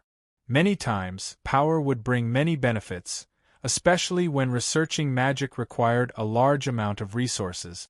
The more advanced the research, the more terrifying the consumption. Often, the failure of a large-scale experiment was enough to make a rich country feel the pinch. Obviously, the speed at which a wizard accumulated wealth was far from the speed at which it was consumed. Therefore, many wizards either joined powerful spellcasters' organizations or became advisors to kings and great nobles in exchange for financial support. However, it was better to rely on oneself than to be controlled by others. A small number of mages were aware of this and began to use the power of magic to gain power, or even control a country, making thousands of subjects provide endless manpower and material resources for expensive research. Even though Zhang Qing didn't need such a huge amount of resources, he understood what power could bring him. Therefore, he had been planning to lay down his foundation in a few worlds where magic flourished so that he could obtain what he needed in the future. Unfortunately, the world of the Song of Ice and Fire wasn't one of them. First of all, the magic in this world had already passed its peak. Judging from the periodic arrival of the Crimson Comet, it was impossible for a high-level magic system with a complete system theory like Dalaran's to be born. Secondly, there weren't any precious magic materials in this world. Whether it was Valyrian steel or the dragon crystal that was endowed with mystical properties, they couldn't compare to the numerous magic minerals on the Azeroth continent. Rather than wasting time here, it was better to invest more energy into increasing his status in Dalaran. Lastly, and most importantly, other than the deviants in the north, he had already collected about 80% of the knowledge related to magic in this world. There was no need to get all of it. Zhang Qing didn't have a hobby of collecting, and he didn't have obsessive-compulsive disorder. The reason why he collected different kinds of magic knowledge wasn't to learn it all, but to use it as a reference to establish his own magic system. Of course, it was difficult to do so, but he was still young. He had plenty of time and opportunities to slowly add, try, and perfect the huge knowledge base needed to establish a magic system. Sir Mason, I've said so much. I wonder if you've changed your mind and are willing to join forces with the Tyrell family to establish a new dynasty? Alina Redwyn didn't realize where she was wrong and suggested with a face full of confidence. In her eyes, no one could resist the temptation of power. Those who weren't interested in power either hadn't tasted it yet, or were blinded by a series of strong emotions such as anger, hatred, and love. Looking into her cunning eyes, Zhang Qing shook his head without hesitation. I'm sorry, but I'm afraid I'll have to disappoint you. I still choose to stick to my previous stance and won't touch the Iron Throne. Also, I'm afraid you're not very well informed. Daenerys has already been defeated by someone else and lost her dragons and army. This person is the powerful enemy I'm referring to. What? The Empress' mouth gaped open in shock. She couldn't believe it. Who could defeat Mother Dragon, who had 3 dragons and an unsullied army? Shocking, isn't it? Don't worry, there's more to come. I'm afraid you don't know that Daenerys Targaryen is currently living in the Towering Tower, Zhang Qing said with a playful expression. He turned around and gave Maroya a look. The latter understood and immediately left the control center. About 10 minutes later, she brought the elegant Daenerys, who was wearing a white dress, into the room. 7 gods! You're crazy! You're taking in the princess of House Targaryen? Noticing Mother Dragon's iconic hair and pupils, Marjorie couldn't hold back her shock and cried out. Ha ha ha ha! Why not? Viserys always believed that once he returned to Westeros with an army, House Tyrell would be the first nobles to stand up for him. Now, a pure-blooded true dragon is standing before you. What are you hesitating for? Hurry up and swear your loyalty, Zhang Qing mocked with a gloating tone. Daenerys, who didn't understand what was going on, frowned subconsciously and asked in a low voice, What's going on? Why did you call me here? And who are these 2 guests? Chapter 221. Are you mocking me, Count Mason? Marjorie asked with a pale face. She could not believe that she had traveled thousands of miles from King's Landing to the Old Town. Not only did she not receive the proper treatment, but she had also suffered the greatest humiliation in her life.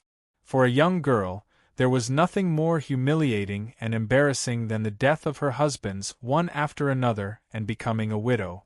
Furthermore, the last sentence was that her next husband would also die. It was completely beyond the level of a joke. It could even be interpreted as some kind of vicious curse. If it were not for her grandmother's reminder that no matter what happened, she must remain gentle, affectionate, and considerate, Marjorie would have definitely taught Mason a lesson. Zhang Qing smiled faintly as he enjoyed little Rose's intense reaction. No, please don't misunderstand. I'm not mocking you. I'm just describing a fact that is about to happen. You have to understand that Toman is a cowardly boy. He has long been used to living under the shadow of his mother and brother. He has never really made a decision since he was young. Just think about it, if the two of you become husband and wife, he, who is not scheming at all, will definitely be attracted by your gentleness and beauty, and then quickly develop strong feelings of love and dependence. He might even listen to everything you say and become a puppet that you can play with. Before he could finish, Marjorie could not help but interrupt. So, in your eyes, I'm a scheming and vicious woman. Haha, perhaps a little scheming, but far from being vicious. At least compared to Cersei Lannister, you are rather kind. So, please keep quiet and let me finish. Zhang Qing raised his hand to stop the girl from further pestering. After all, he did not intend to discuss such profound topics as human nature and moral standards with a young girl who was not even 18 years old. In fact, once they started arguing about such topics, there would be no conclusion at all. Well, I hope you can give me a satisfactory explanation. Perhaps it was because Marjorie had calmed down, or perhaps she had received a hint from her grandmother. In any case, Marjorie's expression and tone had become much gentler.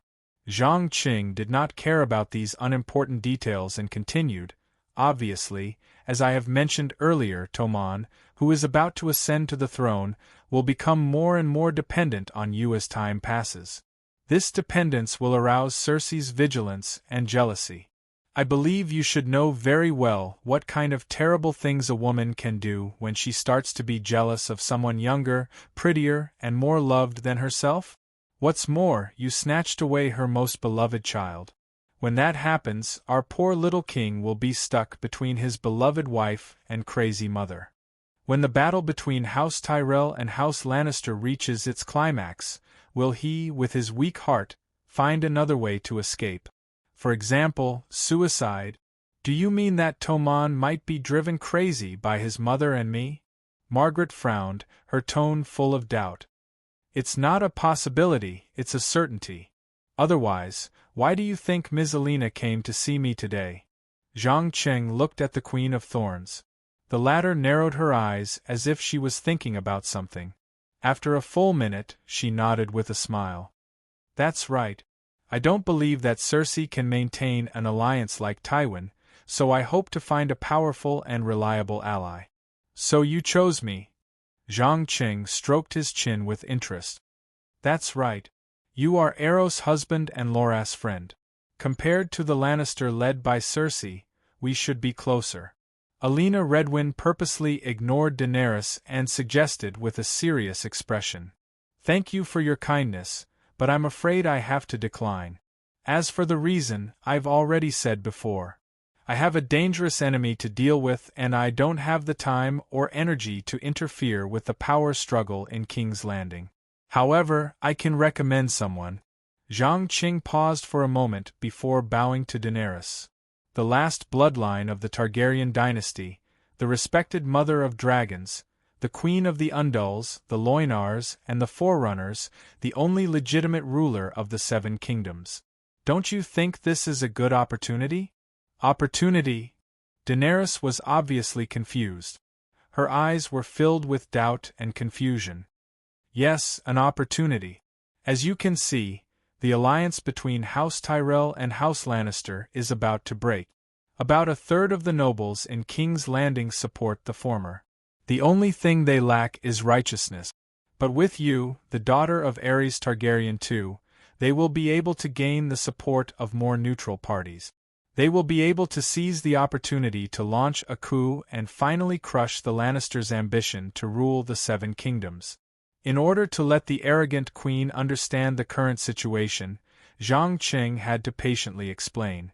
Even though he didn't intend to participate personally, That didn't stop him from muddying the waters and creating some trouble for Cersei Lannister. What about me? What can I gain from this? Daenerys asked uncertainly.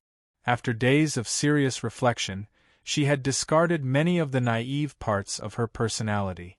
She didn't believe that House Tyrell would be so kind as to help her reclaim the Iron Throne. Zhang Qing didn't answer the question. Instead, he turned around and looked at the Empress of Thorns, whose eyes were sparkling. About 2 to 3 minutes later, Alina Redwyne seemed to have thought of something. A playful look appeared on her wrinkled face. You can restore the Targaryen dynasty and become the only queen of the Seven Kingdoms. Of course, in return, you must appoint my son as the Prime Minister. The leader of the Kingsguard must also be a knight of House Tyrell. You want to use me as a puppet? Even though Daenerys had mentally prepared herself, she couldn't help but be enraged when she heard such harsh conditions. Don't make it sound so bad. I only hope that House Tyrell's efforts will be reciprocated. Not to mention, you haven't proven yourself to be a qualified ruler. How can we be assured in handing over power to you? Alina Redwyne asked righteously. Daenerys was no doubt stumped. She stood on the spot and clenched her fist. Her heart was filled with anger. Just as she didn't know how to refute, Zhang Qing suddenly interjected. Madam, isn't it a little too early to discuss how to split the fruits of victory? Have you forgotten that House Tyrell has never been good at war, especially against the battle-hardened Lannister? I suggest that you abandon your arrogance and prejudice and quickly sit down to discuss a feasible cooperation. What about you? Alina Redwyne carefully probed. Chapter 222. Deep in the night, in the dark and secluded lowest level of the sky-reaching tower, a dragon egg shining with a silver-gray luster was placed in the center of a huge magic formation. Around it were dozens of iron-born captives who were tied up tightly with rope. All of them were agitated, their eyes filled with fear as they struggled to escape. Unfortunately, no matter how they struggled, they could not loosen the ropes in the slightest. Since their mouths were gagged, they could not shout or curse. They could only let out some unclear whimpers. Silence. I've said this many times. Please do not resist or struggle. Doing so will only add to the pain. Remember, you are atoning for the sins you have committed. You are sacrificing yourself for a great experiment. Mortals will eventually die. Instead of living to harm others, why don't you use your own deaths to make a contribution? Zhang Qing mocked without turning his head as he poured the blood that emitted a strong fishy smell into the groove. These captives who were about to become sacrifices for the magic ritual had all killed countless innocent civilians after invading the old town. That was why he did not feel uneasy or guilty at all. He did not feel the slightest bit of pity. All he felt was disgust and coldness. As the dark red blood flowed slowly, the originally quiet magic formation suddenly emitted a strange black light. The captives seemed to be corroded by some kind of evil energy. Their bodies began to tremble violently. Their blood vessels seemed to be about to explode as they became thick and ferocious. In just a few minutes, their bodies began to age and shrivel. In the end, they turned into lifeless, withered corpses. The dragon egg in the center of the magic formation was not affected in the slightest. Instead, it revealed a surge of death energy. Just as Zhang Qing was about to step forward to check on the dragon egg, the tightly shut door of the basement suddenly creaked. Maroya, dressed in a long black dress, walked through the crack of the door and quickly approached. She lowered her voice and reported, "Master, Daenerys Targaryen has boarded the ship and is following the people of House Tyrell to King's Landing. According to your instructions, I cast a shadow spell on her body to prevent any accidents from happening." "Very good.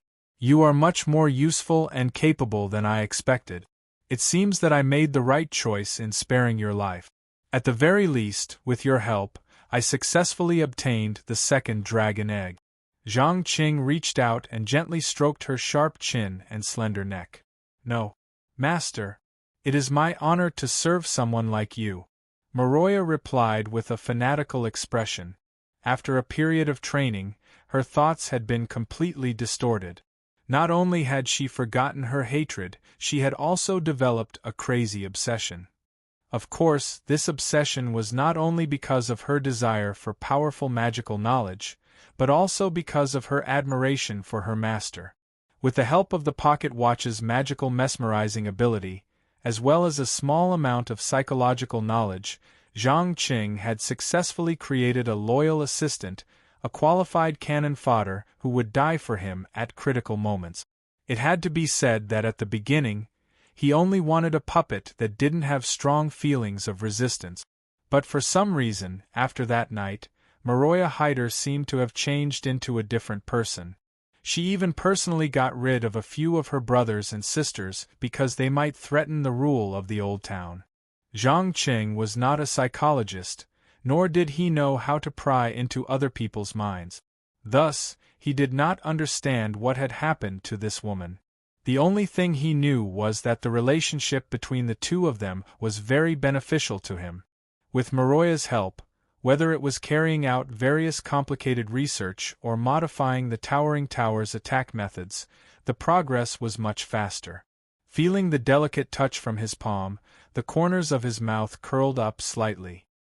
He asked in a slightly playful tone, "Tell me, what has Bess been doing recently? The potion you concocted did not cause too much harm to her, did it?" Bess has lost her memory.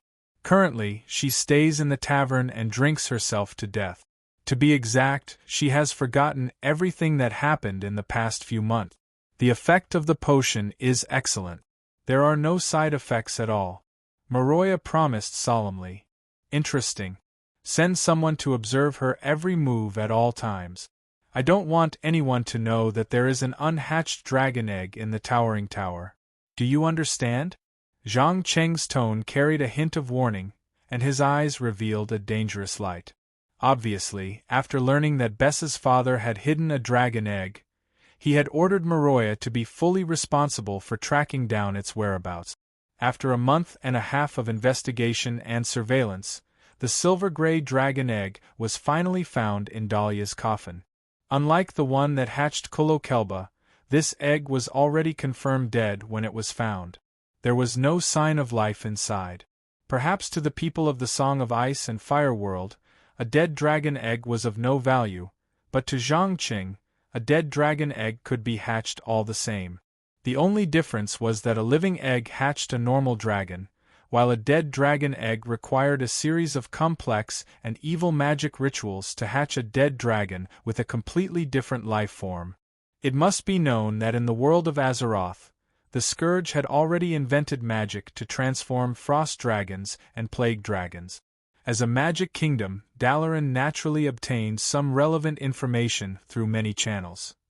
Zhang Qing used the most direct and simplest method, which was to sacrifice a large number of living humans, using pain and death to re-inject vitality into the dead egg. As for what kind of dragon would be hatched in the end, he himself was not very clear.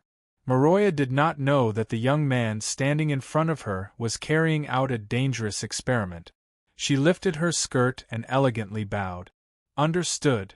Please rest assured that as long as Bess shows any signs of recovering her memory, I will personally deal with it. Also, my sister Linus will be back soon. Have you thought about how to deal with her? Linus? The woman who caused Jorah Mormont to be exiled and later escaped to become the beloved concubine of the Prince of Trade, Tregomolan? Zhang Cheng's face showed a surprised expression. Yes. My sister Linus is a well-known beauty. Perhaps you can choose not to kill her, but to imprison her. She is more valuable alive than dead. Maroya nodded and suggested. Yes, let me know when she arrives in the Old Town. I also want to see how beautiful this woman who could make Jorah Mormont fall in love at first sight is. Oh yes, go to the dungeon and bring a few Ironborn captives. If you want the dragon egg to hatch, I will need to sacrifice more. After that, Zhang Qing no longer paid attention to Maroya and concentrated on checking the condition of the dragon egg. Chapter 223. There was no doubt that as a Dalaran mage, necromancy had never been Zhang Cheng's forte. To be precise, he had never even done the slightest bit of practice before. The only thing he had was a small amount of theoretical knowledge from books. In particular, transforming a dead egg into a new life form not only required extremely high magic attainments, but also a huge unknown risk. But for him, this was a rare opportunity to accumulate experience. At least in Azeroth and Magic Earth, carrying out necromancy experiments of this scale would definitely lead to him being hunted down and killed. With a strong sense of expectation, he began a cold and endless slaughter of the captives. In just a few days, hundreds of iron men and pirates had been sacrificed, and the creepy dried-up corpses piled up like a mountain. But for some reason, although the life force revealed by the dragon egg was getting stronger and stronger, there was not even the slightest sign of hatching. Strange, why hasn't it been transformed yet? Did I do something wrong? Zhang Qing frowned and muttered to himself while gently stroking the eggshell that was surrounded by a large amount of black mist. Due to the large number of sacrifices, the terrifying death aura within the dragon egg had begun to overflow. Any ordinary person who approached would have their body invaded by the energy in an instant. If it was light, they would fall seriously ill, and if it was serious, they would die on the spot and be transformed into an undead creature. Obviously, he had no way to look up the information now, nor could he consult the great mage of Dalaran. The only thing he could do was wait patiently and pray that he did not remember every step described in the book wrongly. A day passed, and the dragon egg had not hatched. 3 days passed, and the dragon egg had not hatched. A week passed, and the dragon egg still had not hatched. Half a month passed, and the dragon egg was still in a half-alive, half-dead state. At this time, the surface of the dragon egg was emitting a strong death aura, which began to make Zhang Qing feel a sense of trepidation. The originally silver-gray eggshell had long become pure black under the influence of the energy, and the surface was densely covered with magic patterns that symbolized death. It was as if a terrifying life form was being nurtured within the black mist. When he was unsure if the situation was a bit out of his control, Maroya suddenly pushed open the door and barged in. This woman, whose mind was completely twisted and morbid, first glanced at the pile of dried corpses on the ground with lingering fear. Then, she quickly walked forward and cautiously said, "Master, bad news. There are no longer any living captives in our dungeon. Also, my sister Linnes has just arrived at the port, but she didn't come back alone. Instead, she brought the Prince of Trade, Trego Molan, and an entire fleet." "Oh? A fleet? What does she want?" Zhang Qing pursed his lips, revealing a dangerous smile. "I think she's probably here for the inheritance." Maroya raised her head, and a cruel smile appeared on her face. Perhaps in the eyes of many, the Prince of Trade, Trellis Molan, was an opponent not to be underestimated. The wealth, fleets, mercenaries, and slaves he possessed were no less than any of the great nobles of Westeros. But in Zhang Cheng's eyes, the Prince of Trade, Trellis Molan, was just a slightly stronger ant that could be crushed to death with a flick of his finger. But he didn't understand what gave him the courage to step into the old town to support his beloved concubine. Could it be that Trellis Molan didn't know that in front of a dragon, any fleet or army would be as fragile as a piece of paper? Or did this guy have some other purpose? Of course, he couldn't rule out the possibility that he was really stupid. Like the slave masters at Slaver's Bay, he actually thought that he could defeat Daenerys, who had 3 dragons, in a head-on battle. If that was the case, Zhang Qing didn't mind teaching him a good lesson. At the same time, he could also attack Rhys and check if there was anything he needed in Trellis Molan's treasury. After thinking this through, he temporarily put aside his resentment of the dragon eggs that hadn't hatched yet. He turned and walked towards the exit, intending to see how beautiful Linnes, who Jorah Mormont couldn't forget, was. Seeing this, Maroya hurriedly followed him. She didn't want to stay in the gloomy and terrifying basement for even a second. But less than a minute after the two of them left, The dragon eggs that had been motionless all this time suddenly made cracking sound. Then, several cracks appeared on the surface of the shell, and a wrinkled, silver-gray baby dragon drilled out from inside. What made it different from ordinary dragons was that it had no pupils or eyeballs, only two cold white glows. What it spat out from its mouth was not sparks, but smoke filled with the smell of decay and death. It had no heartbeat, no body temperature, and no intelligence. This newborn little guy was completely driven by instinct. It directly pounced on a shriveled corpse, opened its mouth, and sucked hard. A silver-white translucent soul was forcibly sucked out, and with a face full of pain, it became the baby dragon's food. It was followed by a second, a third, a fourth. In less than half an hour, it had eaten hundreds of souls in the basement. Its body size quickly expanded from the size of a dinner plate to the size of a truck. It lay on the ground and slowly fell asleep. Needless to say, it had just eaten a full meal and needed some time to digest. Kolo Kelba, who lived on the top floor of the towering tower, seemed to be aware of the threat. It suddenly opened its eyes, anxiously wagged its tail, and constantly spewed out golden sparks from its nostrils. However, this impatience left as quickly as it came. When it found that the threat came from the bottom floor of the towering tower, it quickly quieted down. Because it knew that it was the place where its master conducted magic experiment. Since its master didn't ask it to help, it meant that the situation was not out of control, and there was no need to worry too much. In this way, without anyone noticing, it was very likely that the first undead creature in the Song of Ice and Fire world was born in the bottom floor of the towering tower, and it even passed the most dangerous stage of its birth. No one knew what this meant, and no one understood how disruptive its birth was, or how it would affect the future. As the instigator, Zhang Qing was completely unaware that his dangerous creation had hatched. He was sitting in the living room, looking at Linus Hyder, who had come from afar. It had to be said that although she had a serious personality flaw, she was indeed very beautiful. She had long golden hair, skin as white as snow, and the delicate temperament of a little woman. It was no wonder that she could conquer Yora Mormont and Treg O'Molan. At the moment, this woman was wearing a purple silk robe popular in the Free Cities. Large areas of seductive skin on her chest and back were exposed, showing off her curvaceous curves. Chapter 224. Oh, my legend? Zhang Qing stared into the other party's eyes with interest. As the saying goes, if one is courteous, one must have a request. Since the Prince of Trade had lowered himself to such a low level upon meeting, he was sure that they were not here to curry favor with him.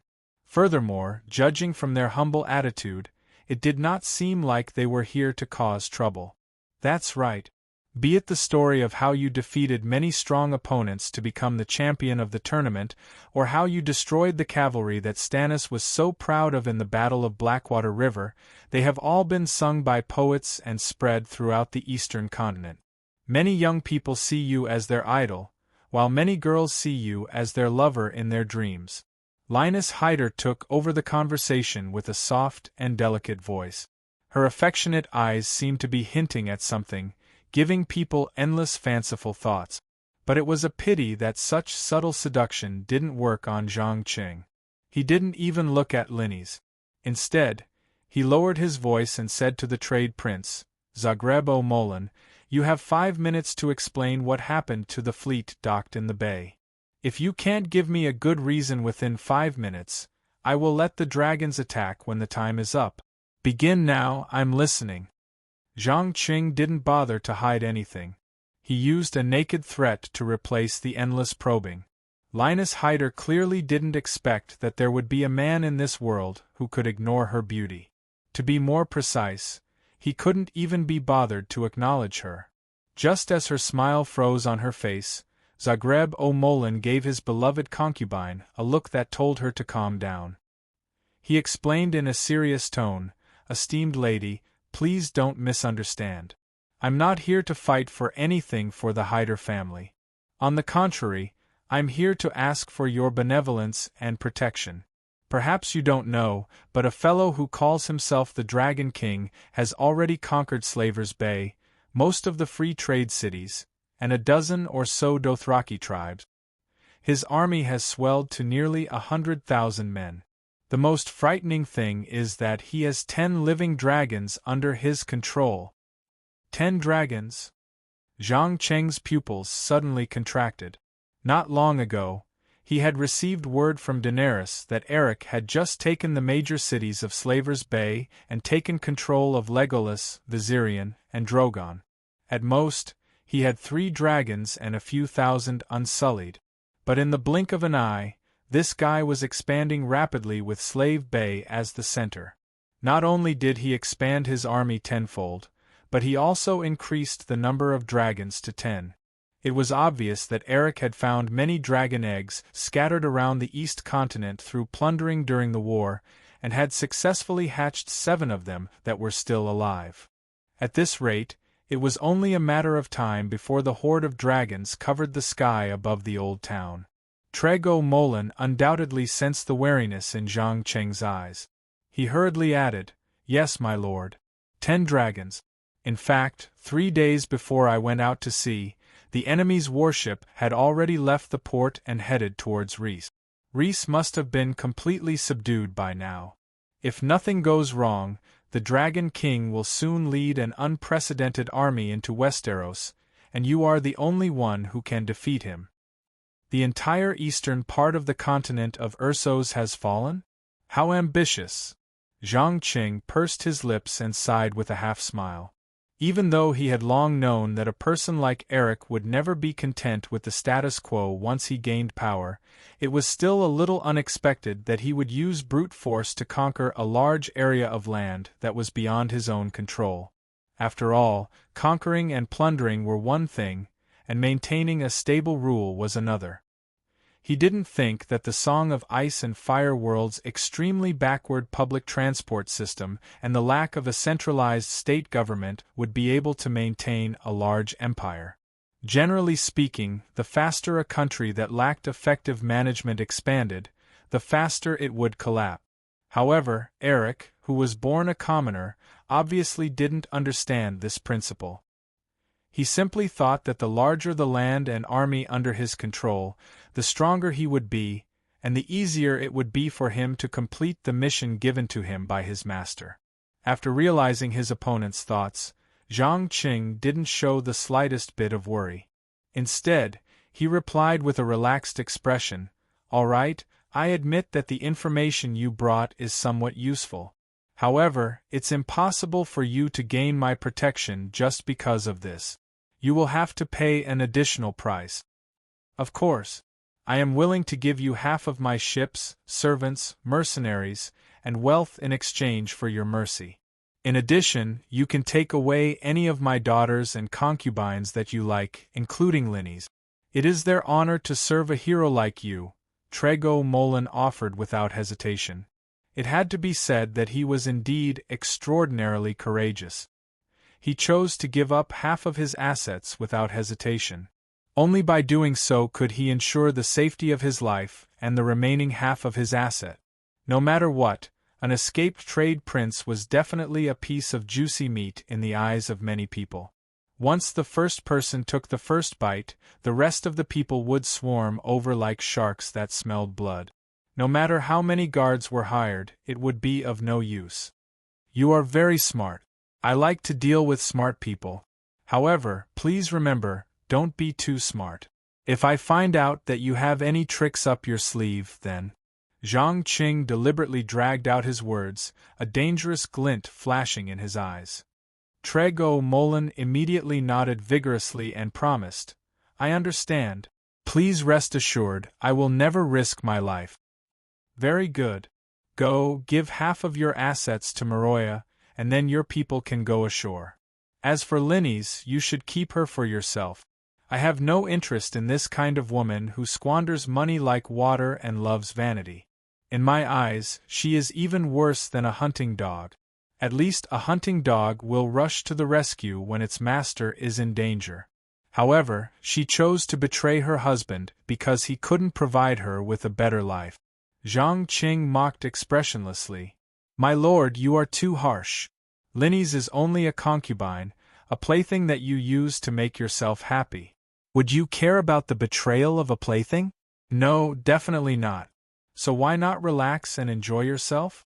2 days ago, Linny's begged me to help her take over the old town.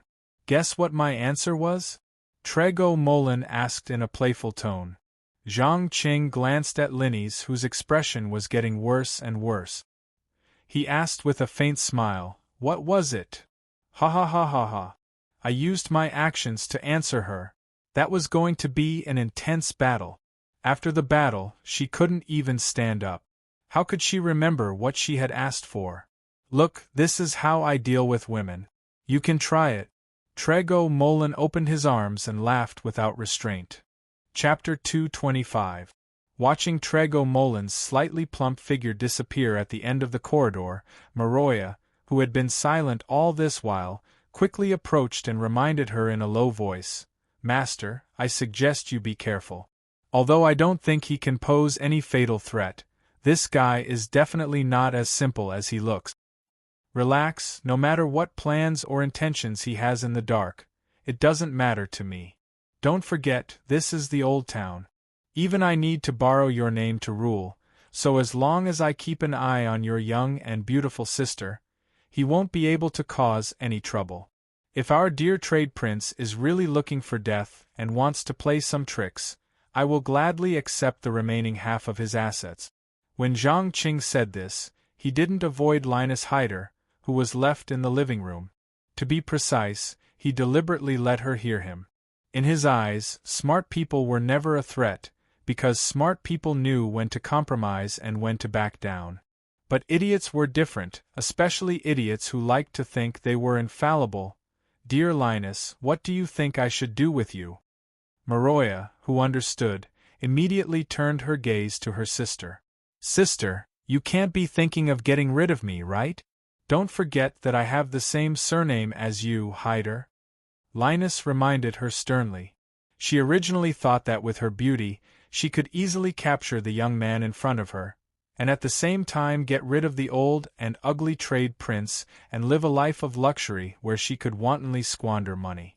But the cruel reality was that not only did she not capture anyone, but she was also abandoned by Trego Molin like trash.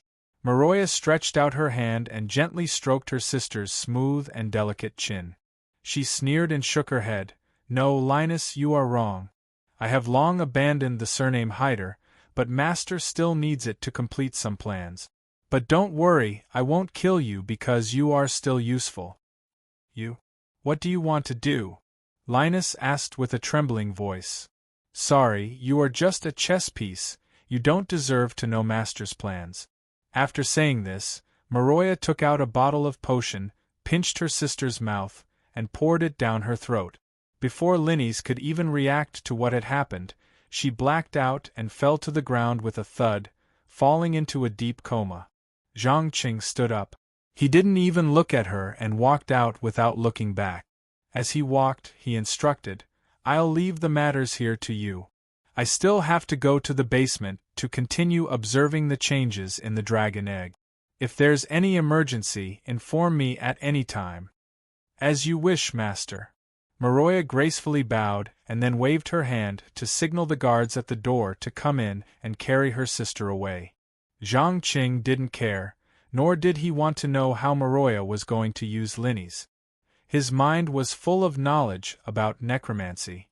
Just as he began to consider whether he should destroy the increasingly dangerous creation, he was surprised to find that he had unknowingly walked to the door of the basement.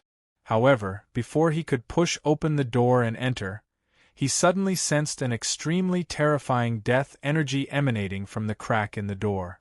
This energy was so rich that many rats were affected. Large patches of rotten flesh appeared on their bodies, and their 2 crimson eyes revealed a berserk and bloodthirsty look. As soon as they saw a living person, they rushed up to bite him without saying a word. Damn it! Zhang Qing cursed in a low voice. He raised his hand and shot a flame blast, burning the rats that were transforming into undead form to ashes. Then, he carefully pushed open the tightly shut door. The next second, he was completely stunned by the scene in front of him. In the center of the huge magic array, a young dragon more than 3 meters long was curled up into a ball. Its whole body was covered in silver-gray translucent scales, giving the illusion that it could disappear at any time. Moreover, compared to a normal dragon, its body was particularly slender. Its claws, teeth, and spikes were covered in a layer of energy that was almost invisible to the naked eye. As a mage, Zhang Qing was willing to bet that if anyone was bitten by this guy, the most fatal injury wouldn't be the external injuries, but the death energy that would seep into the body through the wound. It should be known that death energy was a terrible poison to any life form. Not only could it make the victim weak, old, and die, it could even harm the soul.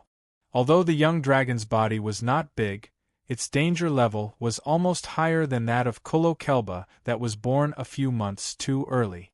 As undead life forms had never liked living things, Zhang Qing wasn't sure if he should first call for a few helpers to prepare for battle, or try to communicate and control it through the magic array carved on the ground. Just as he was about to get closer, the young dragon that was originally motionless suddenly raised its head. The 2 cold stars in its eye sockets shot out a dazzling light. But for some reason, it did not immediately launch an attack, nor did it make any threatening movements. It only watched quietly. After a full minute, it slowly lay down again, waving its claws and poking at the dried corpses that were piled up like a mountain on the ground. After a short observation, Zhang Qing realized that this death dragon before him did not seem to have developed intelligence, at least not at this stage. Moreover, it was completely driven by instinct. It was a good opportunity to control it. There was no hesitation. He went directly to the upper right corner of the magic array, took out a strangely shaped stone, and started chanting loudly. In the blink of an eye, the magic array carved on the ground released a faint light, resonating with the light on the surface of the stone. Roar! The young dragon felt danger and opened its mouth full of sharp teeth, wanting to rush over and tear the insignificant human that threatened it into pieces. But unfortunately, before it could take 2 steps, an extremely strong invisible force field was suddenly produced within the magic array, firmly pressing it to the ground.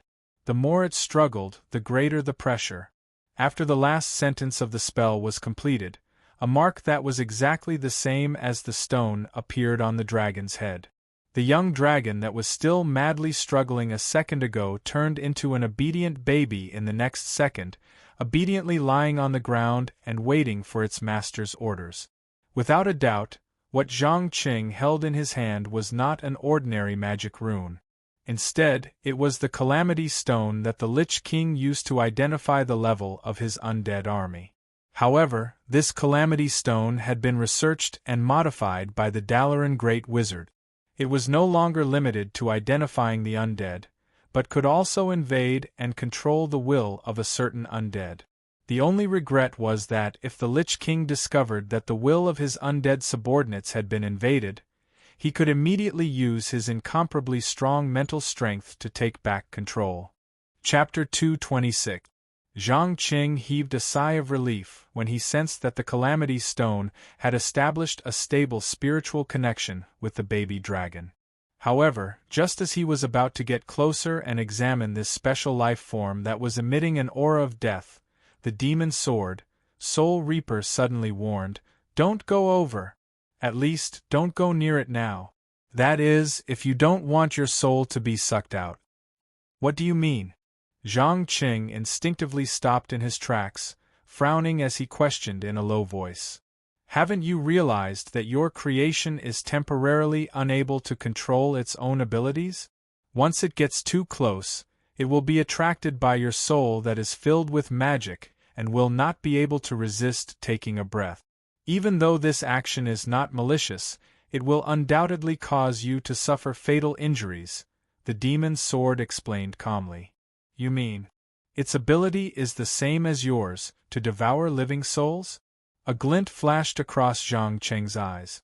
One had to know that the soul was the most important and indispensable part of life.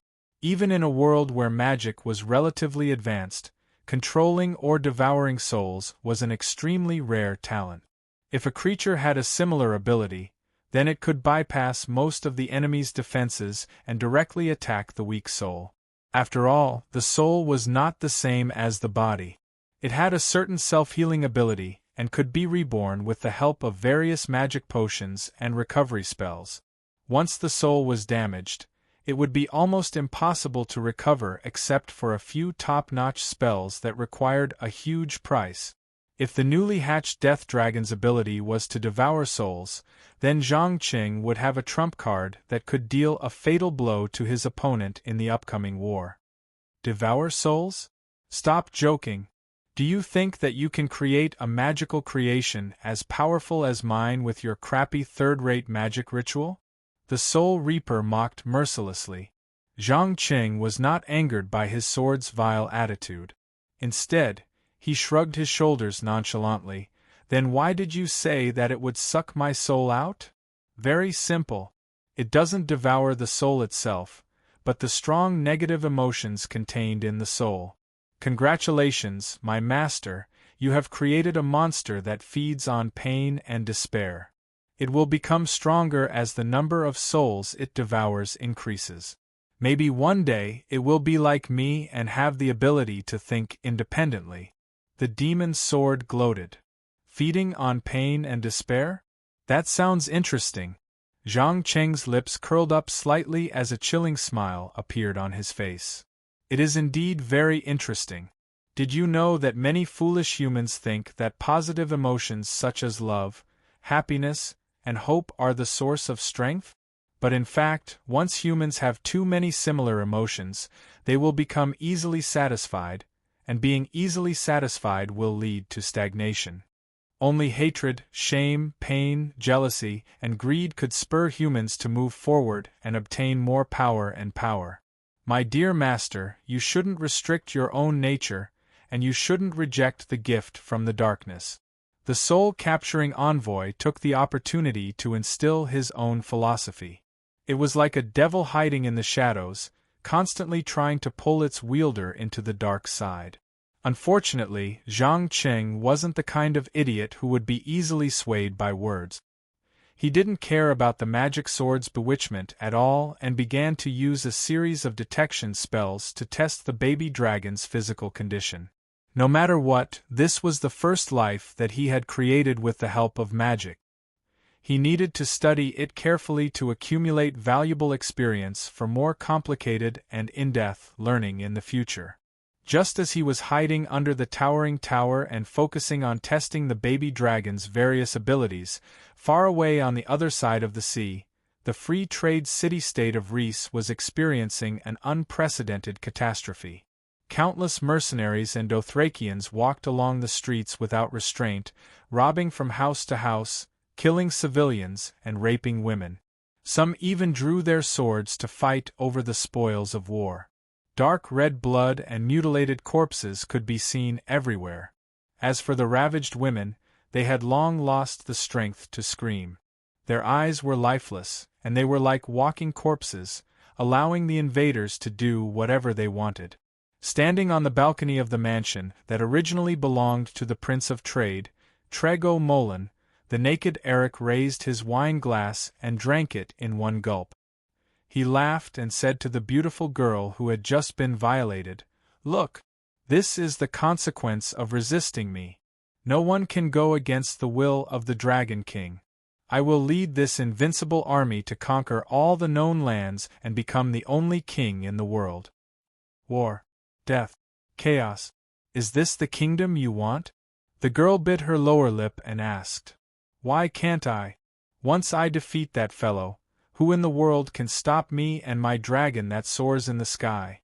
When that time comes, I will be the master of the world, and all of you will grovel at my feet, begging for my mercy and forgiveness." After saying that, Eric pounced on the girl again and pinned her down to vent the raging flames of desire in his heart. However, before he could vent for more than a few minutes, a ball of golden flames suddenly appeared in his chest, instantly burning the girl beneath him into a charred corpse. He also seemed to be in immense pain as he fell to the ground with a thud, his face contorted. After a full minute, the flames slowly subsided. Eric, who was in excruciating pain, was panting heavily. He struggled to stand up and roared at the guards outside, "Go and inform everyone! Immediately stop the plundering and killing! Board the ships and set off before nightfall. Our next target is the Old Town. But Honorable Dragon King, our fleet is still being reorganized, and a large amount of resources have yet to be replenished," a guard stammered as he reminded. "Shut up! Then obey my orders. Otherwise, I will feed you to the dragons. Do you understand?" Eric glared fiercely at the guard.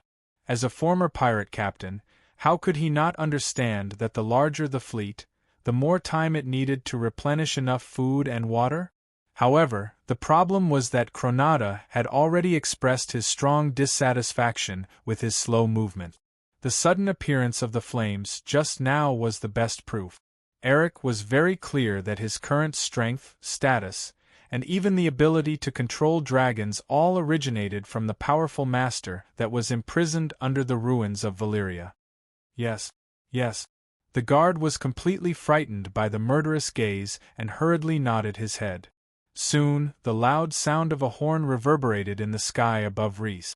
The army that was busy with plundering, killing, and raping women gradually surged towards the port. Of course, this was not because they had good military discipline, but because the dragons circling above the city had begun to attack those unlucky fellows who still refused to leave. Chapter 227. Even though the free trade city-state of Lys was an island surrounded by the sea, it was impossible for such a large fleet of nearly 100,000 people to leave the port and head for Westeros without anyone noticing. The nobles of the Seven Kingdoms received the news the moment they set off. For a moment, whether it was Lannister and Tyrell who were busy fighting for power in King's Landing, Martell who ruled Dorne in the south, or Bolton who had just replaced Stark as the King of the North, all of them stopped their petty actions at the same time, trying to figure out what had happened in the eastern continent. Why would someone be so bold as to not consider the serious consequences that could result if the expedition across the sea failed? Of course, the most important thing was that there were actually 10 living dragons in the sky above the huge fleet. Perhaps others didn't know what dragons meant, but the ancient families who had experienced the era of Aegon the Conqueror knew that just 3 dragons had caused all the nobles to lose the courage to resist. Even though Dorne had won a temporary victory through guerrilla warfare, they still chose to submit to the rule of the Targaryen dynasty in the end. That was why they had to put aside their differences and unite temporarily to deal with the upcoming crisis. After all, even the short-sighted and foolish Cersei Lannister didn't think that the other party would lead an army of nearly 100,000 just to show off their might and make the nobles of the Seven Kingdoms kneel and pledge their allegiance. It was obvious that the master of this army only had one goal: to crush all the stubborn factions and completely conquer this rich and ancient land. Alina Redwyn, who had received the hint beforehand, sent a messenger without hesitation and delivered a letter personally written to Old Town. The content was simple. She requested Zhang Qing to bring his dragons and personally make a trip to King's Landing. On one hand, she wanted to calm the restless hearts of the people, and on the other, she wanted to discuss the details of forming an allied army to resist the invasion.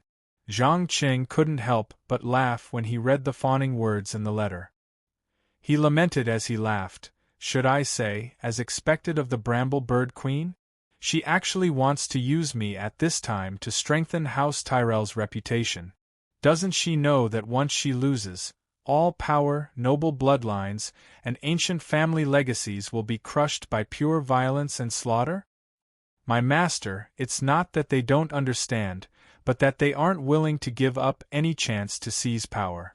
Perhaps in your eyes, this is a desperate war that concerns life and death, but in their eyes, it's also a good opportunity to eliminate their competitors and finally win the legal right to rule the Seven Kingdoms. If I'm not wrong, once you enter King's Landing, you'll immediately be praised as the only hero who can save the kingdom. You'll be pushed to the front and you'll be responsible for all the consequences. If you win, you will naturally be praised, and you might even gain the allegiance of many families.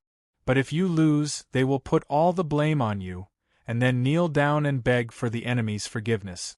Meroa sneered as she spoke of the secret plan of the great nobles. To put it simply, these fellows weren't willing to give up the power they had obtained with great difficulty, nor were they willing to bear the serious consequences of failing to fight against Eric. Haha, don't be so harsh. You have to admit that they've played it beautifully and it's understandable. Humans are selfish by nature. If it were me, I wouldn't hesitate to push out a scapegoat and let my family survive. However, they had clearly underestimated me and the trump cards in my hand. You have to know that many times, quantity doesn't mean victory. Quality is the key. Zhang Qing gently stroked the dragon binder that was emitting a red light. Meroa glanced at the huge horn with some fear and asked with some uncertainty, "Are you sure this thing can make those dragons go crazy?" Zhang Qing nodded after some thought. "Yes. The original purpose of the dragon's horn was to control those wild dragons with violent personalities, and I messed up the key rune arrangement. Any dragon that heard the sound of the dragon's horn would instantly fall into an uncontrollable rage. They would attack everything in sight, including their own master. At that time, Eric will find that not only will his huge army not be of any use, but it will also become a burden, a fatal weakness." "I understand. You plan to kill the main culprit in the chaos." Meroa had a thoughtful expression on her face. "Yes. I've never planned to go to King's Landing. I don't need any allies or reinforcements. Alright, go and make preparations. Remember, keep an eye on Zarig O'Molan. If he has any bad intentions, we'll take action in the next few days." Zhang Qing waved his hand, indicating that Meroa could leave. "Don't worry. I've arranged for an interesting little thing to be by his side. He doesn't know that his every move is under my watch." Meroa pursed her lips and revealed a playful smile. She then gracefully bowed and disappeared at the end of the corridor outside the house. At the same time, in the Red Keep above Aegon's Hill in King's Landing, an oppressive imperial conference was being held. "Lady Alina, are you sure he'll obey our arrangements?" Cersei asked with her chin resting on her hands. "I'm not sure if Mason will obey our arrangements, but one thing is certain. He predicted the coming of war before we did, and he knows more about the enemy's background than we do. If there's anyone in Westeros who can win this war with such disparity in power, it's none other than him," the Bramble Bird Queen retorted, raising her chin. Ever since Tywin's death, the conflict between the two houses had escalated to a white-hot level. Tommen, who had just ascended the throne, had a weak personality. He didn't have the qualities of a qualified ruler, so everyone tried to influence and control him. Even the most foolish person could feel that a huge vortex was forming around the young king.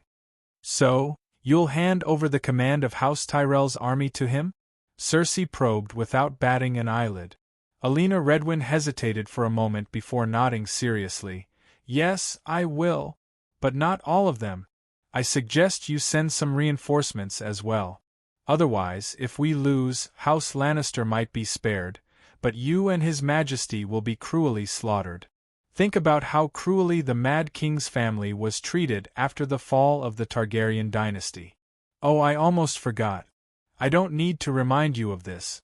You should know best." Chapter 228. Apart from a few participants, no one knew what kind of agreement the two most powerful women had reached during the Imperial Conference. However, after the conference ended, Jaime Lannister immediately led a reinforcement army of 8,000 men, including the vassals of the western region, towards the Old Town. House Tyrell was not to be outdone. They quickly gathered their vassals and gathered a huge army of 20,000 men. As for Prince Darong, who had always maintained a neutral stance in Dorne, he also sent out Red Viper Oberyn Martell and a well-equipped army. In addition to the recruits and mercenaries Zhang Qing had recruited over the past few days, the total military force gathered in the Old Town had exceeded 60,000 men. It could be said that excluding Bolton, who was busy suppressing the nobles of the northern region, and Peter Baelish, who had just returned to the valley and had yet to regain control, most of the nobles had clearly expressed their attitude. No matter what the outcome was, they would fight first and talk later. It must be known that the nobles under the feudal system did not rely on etiquette and morality to maintain their privileges and ruling status. They relied on the sword in their hands and naked violence. Anyone who dared to question the nobility of the nobles would be arrested and executed. If a noble feared war, not only would he be looked down upon by his vassals, he would also be ridiculed by the commoners and unable to rule his own territory. As time entered the last few months of the year 299 of the Aegon calendar, Zhang Qing finally walked out of the dark basement and received a few more important guests in the reception hall of the Towering Tower. "Long time no see, my dear Mason. I'm very happy to be able to fight alongside you this time." Loras opened his arms and rushed forward to give him a warm hug. "Thank you. I'm very grateful that House Tyrell could send so many reinforcements at such a crucial time," Zhang Qing replied politely. Although he did not like this Knight of Flowers who had a slightly problematic sexual orientation, he had still brought a batch of high-quality cannon fodder that could be expended. In contrast, Jaime Lannister's expression was much more complicated. He stood on the spot and hesitated for a few seconds before extending his undamaged hand. "Hello, Mason. I didn't expect so many things to happen after we parted last time." "Yes. What's more, I didn't expect that someone as lazy as Tyrion would be angered by someone with ulterior motives and commit patricide." Zhang Cheng's words had a double meaning. Angered by someone with ulterior motives? What do you mean? Jaime, who had never been calculative, immediately asked loudly. Zhang Qing shrugged with a smile. "Nothing. Do you remember Tyrion's first marriage?" Someone deliberately told him the truth. Imagine, if a person who had accumulated a lot of resentment in his heart suddenly found out that his first love had been treated in such a way and that he had been deceived for decades. How would he react?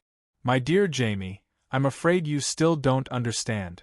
Ever since Joffrey's death, the whole thing has been a conspiracy, a huge conspiracy against the Lannisters. Who is the mastermind behind this? Tell me." The Kingslayer seemed to have realized something and was so agitated that he wanted to grab the other party's collar. But before Jaime Lannister, Zhang. Pa. The crisp sound reverberated in the air as a dazzling arcane missile shot out from between his fingers, sending Jaime flying and crashing to the ground. The impact was so powerful that the steel breastplate was clearly dented. He was also dizzy from the fall, and couldn't get up even if the weather changed. Seeing his sorry state, Zhang Qing pursed his lips and said, "Don't be so impulsive. Some things are more interesting to find the answer yourself than to be told. Believe me, when you find the person behind this, you will be shocked." Ha ha ha ha. It was extremely exciting. "Lord Mason, thank you for letting me see the true face of magic." Oberyn did not care about Jaime Lannister's emotions as he laughed and clapped. Others might not know, but this dissolute Prince of Dorne had made a secret agreement with Daenerys's brother, Viserys. When Targaryen returned to Westeros to start a war for the throne, Dorne would rebel and overthrow House Baratheon's rule.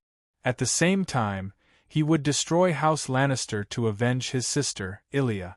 But Zhang Qing, who had read the original novel, knew very well.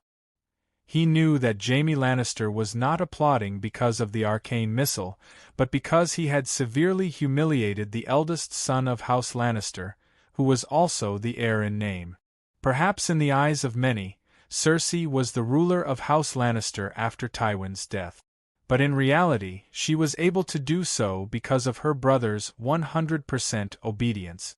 Once Jaime refused to be under her control, the relatives and vassals of House Lannister would immediately support her. Sensing the Red Viper's undisguised malice towards Lannister, Zhang Cheng's eyes flashed with a trace of playfulness. He smiled and replied, "Please don't be polite. This little trick is nothing. If you don't mind, can I invite you to a private party later? I have a friend I would like to introduce to you." "Of course. It would be my pleasure." Oberon placed one hand on his chest and bowed slightly. After a simple exchange of greetings, everyone took their seat. Even Jaime, who had been severely humiliated, did not leave. Looking at the 30 or so feudal lords of different regions in the hall, Zhang Qing lightly knocked on the table. "Everyone, I believe you have already received the news that a dangerous enemy is about to arrive.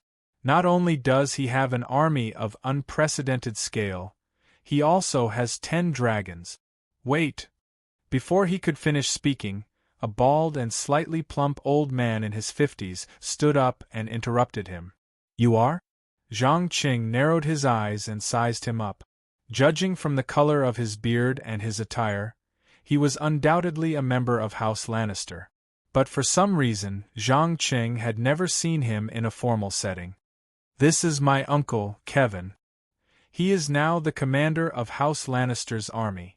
Jaime stood up and introduced him. Zhang Qing nodded thoughtfully. "Very well. Sir Kevin, please ask. I want to know, are these 10 dragons real? How big is their largest, and how small are their smallest? How many of them can truly pose a threat to our army?" Kevin Lannister asked the sharpest question as soon as he opened his mouth. Chapter 229. It was common knowledge that dragons were magical creatures that could fly freely in the sky. Their eyesight was far sharper than eagles and falcons, and they could observe moving targets on the ground from more than 10 kilometers away. If someone wanted to observe a dragon at a close distance, they would be discovered by the dragon before they could even get close. The result was obvious. They would be burned to death or eaten as a snack by the dragon. As a member of the Lannister family with a long history, it was impossible for Kevin not to know that no one could approach a dragon without being noticed, let alone figure out their size and build. However, Zhang Qing didn't get angry because of Kevin's unreasonable tantrum. Instead, he replied with a smile, "That's right, the 10 dragons are real. As for how big the largest and smallest of these dragons are, it has nothing to do with you. I will take care of them all. What you need to do is to manage your soldiers well and try not to give me any extra trouble." "What do you mean? Don't you need the help of the invincible army of the Lannister family?" Kevin asked loudly with a frown. "Invincible? Ha ha ha ha.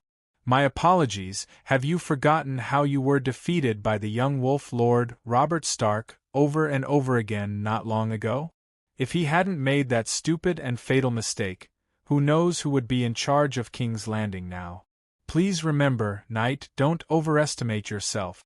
You and your pitiful reinforcements are nothing in my eyes." Zhang Qing mocked without holding back. In fact, ever since Tywin had died, the Lannister family had lost their value to him.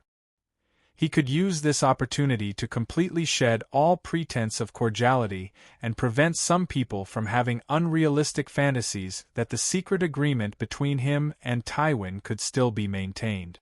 Such naked humiliation made even Jaime, who had just experienced a miserable life as a captive, change his expression greatly, let alone the arrogant Kevin. They didn't even say a word as they stood up and left the guest room. All the Lannister vassals followed closely behind, disappearing at the end of the dim corridor in the blink of an eye. Looking at the empty hall, Oberon suddenly laughed and teased, "My dear friend, you drove away a precious reinforcement in front of a powerful enemy. I'm afraid this isn't a wise choice, is it?" Zhang Qing shrugged nonchalantly. "It doesn't matter. As long as they remain in the Old Town, they will become chess pieces under my control sooner or later. On the other hand, you, the famous Red Viper, have brought some sort of surprise? As far as I know, Martell is the only family that has ever killed a dragon. You must have some unique methods, right? Everyone in Westeros knew that the Dornishmen loved to use poison, and they were the best at it. Many of the Dornish nobles secretly kept deadly poisons that even the strong dragons could not resist. It was said that the giant crossbow bolt that pierced through Merasis' eye was smeared with a terrifying poison, which resulted in the death of Aegon the Conqueror's sister and wife, Rhaenys, and the crushing defeat of the First Dornish War. Of course, there was also a saying that Rhaenys did not die, but was instead captured by the Dornishmen and imprisoned in a dungeon, suffering inhumane torture and pain. Zhang Qing did not care at all about the fate of this legendary woman. He only wanted to know what kind of poison it was that even dragons with their astonishing magic resistance could not resist it. Rumor has it that you are a learned and wise man. Today I see that it is indeed so. Here, this is a small gift that my elder brother asked me to give you. He hopes that it will be of some help in the upcoming war. Please be careful. Just a little bit of this poison is enough to kill the whales in the sea. Oberon then took out an exquisite copper box from his bosom. Oh! Zhang Qing's eyes revealed a trace of surprise as he hurriedly opened it. 6 transparent glass bottles were neatly arranged on a dark red velvet cushion, each of them filled with a blue and green liquid. Just as he was about to pry open the wax seal to see what kind of creature's poison was, or if it was some kind of magic poison, Oberon immediately stood up and stopped him. Stop, if you don't want to get all of us killed. What could it be that it will evaporate in the air?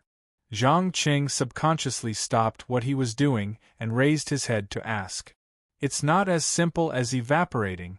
I'm sorry, but please forgive me for not being able to explain in detail, as this involves many family secrets. You only need to know that its poison is very, very strong. Even smelling a little of its scent will cause serious and irreversible consequences. The Red Viper's expression was both solemn and dignified as he said this, as if the contents of the box were not poison, but holy oil that needed to be smeared on during the knighthood ceremony. Thank you very much, I will use it carefully. Zhang Qing politely thanked him, then silently watched the unusual light emitted from the bottle.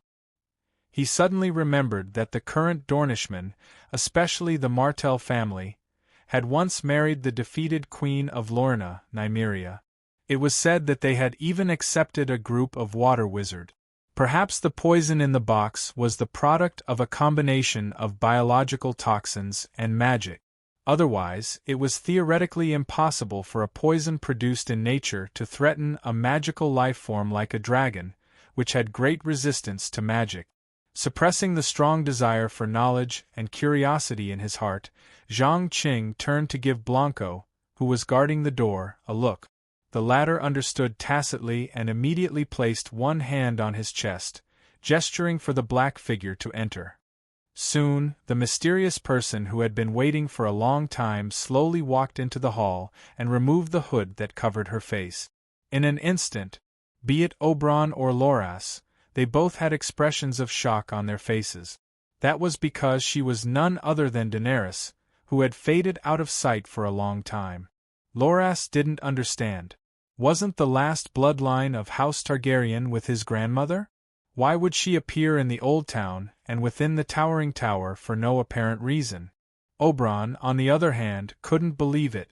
The weak and timid girl from a few years ago had actually displayed an indescribably strong aura. He had only felt such an aura from his elder brother, Prince Dorang. Chapter 230. Under Daenerys' slightly exaggerated description, Eric was described as an arrogant, evil, cruel monster filled with the desire to destroy. He was so bloodthirsty that he wouldn't let go of any opportunity to kill. Instead of hoping for a dignified surrender, they might as well use their last bit of courage to fight to the death. All in all, the Dragon Mother's words completely extinguished the nobles' hopes of being lucky. No one realized that what they were hearing was a good show written and directed by a certain someone. As for the goal, of course, it was to let these cannon fodders do what they were supposed to do, and not to think about tricks like betrayal. As someone who deeply understood the nature of feudalism, Zhang Qing had never had the slightest bit of expectation for the loyalty of these nobles. because he knew that in this primitive environment that required close unity to survive, there was nothing more important than the continuation and prosperity of the family. Once the nobles found that they couldn't defeat the enemy no matter what, they wouldn't hesitate to abandon their so-called dignity and kneel down to beg for mercy and forgiveness from the enemy, then patiently wait for an opportunity to rise again. In fact, betrayal was as easy as eating and drinking to them. Looking at the history of Westeros, it wasn't hard to see that almost all of the ancient families that had survived to this day had grown stronger through conspiracy and betrayal. The ancestors of Lannister had even used naked deception to create this family that was revered by the world. Zhang Qing didn't want to have to worry about whether his backyard would catch fire when he was fighting with all his might. However, judging from the expressions of the guests when they left, they wouldn't consider contacting Eric in the short term, and they wouldn't easily betray him. At the very least, they definitely wouldn't before finding out if the Dragon Mother was telling the truth. As the sun slowly set from the horizon, the mobilization meeting finally came to an end. Daenerys stood on the balcony and looked down at the departing crowd. Without turning her head, she asked, "Are you sure that by doing this, they'll fight with all their might?" "No, of course not. Do you know that a human's psychological endurance is very limited? Normally, if an army can withstand 20% of the casualties and still persist in battle, they can be called elite. How much do you think that group of non-aligned armies outside can withstand before collapsing?" Zhang Qing asked with a smile. "In that case, why did you go through so much trouble to get me to act out this play?" Daenerys frowned, a trace of doubt in her eyes. "It's very simple. This show is just a smokescreen to hide my true purpose." As he spoke, Zhang Qing turned back to his seat and gently turned the right armrest. In an instant, the shelves on the desk suddenly made a series of clicking sounds, and the entire bookshelf began to slowly rotate. Then, Red Viper Oberyn walked out from it. He looked Daenerys up and down and teased, "Is this the person you want to introduce me to? Mason, why is he here?" Daenerys asked in a low voice. "Don't be impatient. Let me finish." Zhang Qing raised his hand to signal the two to keep quiet. He picked up the bottle and poured a glass of wine for Oberyn. "I know that you once signed a secret agreement with Varys, Governor Illyrio Mopatis of Pentos, John Clinton, and the commander of the Golden Band, Mace Toyne, under the witness of the Sea King of Bravos. When Viserys returns to fight for the Iron Throne, Dorne will raise an army for him and he will marry Dorne's princess, Araine Martell, as his queen.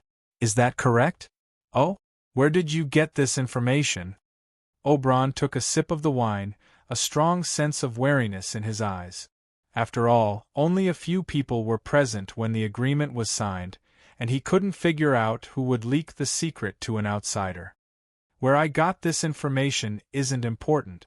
What's important is whether Dorne still intends to carry out this secret agreement. Though Viserys is dead, his sister, Daenerys, who inherited the bloodline of the true dragon, is still alive." With that, Zhang Qing placed a hand on his chest and bowed to the young girl beside him, clearly expressing his attitude. "You mean you support Daenerys' return to the Iron Throne and the restoration of the Targaryen dynasty?" Oberyn probed with an uncertain tone. "Why not?